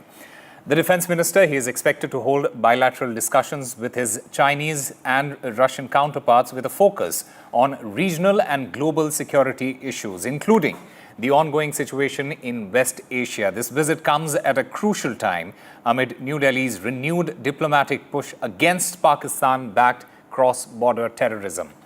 New Delhi often uses the SCO as a forum to raise concerns over cross-border terrorism. NSA Ajit Doval, he is also part of the delegation and has been attending SCO meetings over the past week. My colleague Shiv Aroor gets us the details. Well, this is Rajnath Singh, the Indian Defense Minister's first visit to China since the standoff, the military standoff in eastern Ladakh began in May 2020. It's been 5 years. India is, of course, a member of the Shanghai Cooperation Organization, which includes India, China, Russia, Pakistan and several Central Asian republics, as well as Iran. So three big things to look out for. One is, of course, Rajnath Singh interacting with his Chinese counterpart. counterpart at a time when relations between India and China have substantially improved, but they're still very, very sensitive in light of what has happened with Operation Sindoor. And there are many other friction points between India and China, even if you leave aside the standoff that continues to be there in eastern Ladakh. But the engagement at the Shanghai Cooperation Organization level is going to be an important one. Other than that, the Iranian defense minister is going to be there. Rajnath Singh, of course, will be face-to-face and meeting him as well. We already know that India and Iran, the chiefs of both the countries, the president of Iran dialed Prime Minister Modi following the bombing of those nuclear facilities. So this will be a forum for an interaction on that front, considering that India has the unique diplomatic position of being having good diplomatic relations with Iran, the United States, as well as Israel. So that engagement will be important to look out for. And finally, Khwaja Asif, the defense minister of Pakistan, who has been increasingly isolated recently, is also going to be there. There's not going to be any meeting, but it's going to be interesting to see if there are any interactions of any kind between Rajnath Singh and the Pakistan side. This will, of course, be barely 50 days after Operation Sindoor, where the two countries nearly went to a full-blown war, and therefore it's going to be interesting to see Rajnath Singh in the same room with his Pakistani counterpart. Now, remember, India's National Security Advisor Ajit Doval was in China a couple of days ago, where he met with the foreign minister of that country, Wang Yi. There was a very explicit condemnation of state-sponsored terrorism, directly talking about Pakistan. Eyebrows have been raised with China not really responding to that statement, not making any noise about it. China usually takes it very seriously when Pakistan is singled out, considering it's a vassal state of the Chinese government. And therefore, Pakistan's sense of isolation, despite what's been happening with Donald Trump, is something that will be an interesting point to look out for at the Shanghai Cooperation Organization level. So Defense Minister Rajnath Singh is in Qingdao, and we will be tracking all eventualities very closely. The 50th anniversary of Indira Gandhi's emergency has reignited a fierce political debate in India. Prime Minister Modi and the BJP, they are strongly criticizing the Congress party, labeling the emergency as India's darkest days and a blot on democracy. In response, the Congress has accused Prime Minister Modi of overseeing an undeclared democracy. This is an undeclared emergency, I beg your pardon. This exchange highlights that the emergency remains a deeply emotive political issue due to its historical context of family, politics, and power tussle.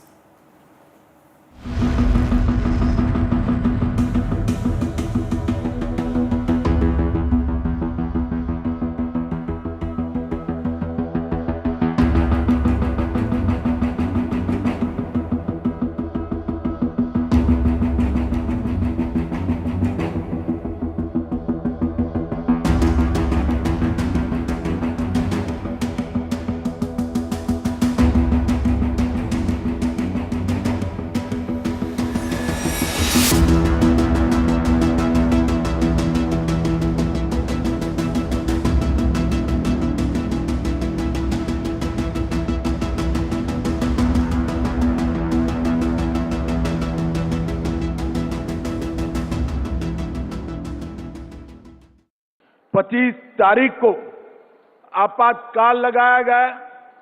कारण तो कहा कि राष्ट्र की सुरक्षा खतरे में है, परंतु पूरी दुनिया अब जानती है राष्ट्र की सुरक्षा को कुछ नहीं हुआ था, उनकी कुर्सी खतरे में थी। बाबा साहेब आंबेडकर और संविधान निर्माता ने जो 2,67,000 शब्द बोलकर चर्चा कर संविधान का निर्माण किया था, वो सारी चर्चाओं का अंत इंदिरा जी ने, राष्ट्रपति जी ने आज आपातकाल की घोषणा की है। एक वाक्य बोलकर सारे संविधान के स्पिरिट को खत्म करने का काम किया। जो लोग अपने गवर्नेंस में नाकामयाब रहे, कुछ नहीं कर सके, और उनकी विफलता इतनी है कि लोग आज इन्फ्लेशन के लिए पूछ रहे हैं, उसका सवाल का उनके पास जवाब नहीं है, बेरोजगारी का नहीं है, भ्रष्टाचार का नहीं है, आर्थिक बदहाली जो हो गई, नोटबंदी जो हो गई, झूठ जो बातें इन्होंने बार बार करते आए हैं, तो उस झूठ को छुपाने के लिए वे आज ये नाटक रचे हैं। A major drug scandal is unfolding in Tamil Nadu, exposing a network reportedly involving politicians and film stars. Following the arrest of actor Srikanth, another actor, Krishna, he has been detained in connection with this particular drug case. Authorities are now intensifying their hunt for other more prominent individuals involved in running this alleged celebrity politician drug ring. In a shocking case of betrayal, a newlywed woman is accused of orchestrating her husband's murder with her lover just weeks after their wedding. Our reporter Uma Sudhir brings us the full story of this deadly conspiracy. Take a look. Dancing with joy, in love with life and his wife. 25-year-old Tejeshwar would have least expected that the girl he fell in love with and got married less than a month ago had an evil criminal plan to get him killed and elope with her lover. మా తమ్ముడు వెళ్ళిపోయిన రోజు నుంచి అమ్మాయిని observe చేస్తూనే ఉన్నాను. ఆ అమ్మాయి కంట్లో కన్నీటి చుక్క కూడా బయటికి రాలేదు. అండ్ ఆ అమ్మాయి ముఖంలో సాడ్నెస్ అనేది లేదు. దీన్ని బట్టి నేను కన్ఫర్మ్ చేసుకున్నా ఈ మా తమ్ముడిని ఆ అమ్మాయి ఏదో చేసి ఉంటుంది. ఇంకోటి ఏంటంటే ఆ అమ్మాయికి ఇల్లీగల్ అఫైర్స్ ఉన్నాయి. 23-year-old Aishwarya had convinced him that she went missing after their marriage was fixed for February 13 only because her mother was struggling to pay dowry. Against his family's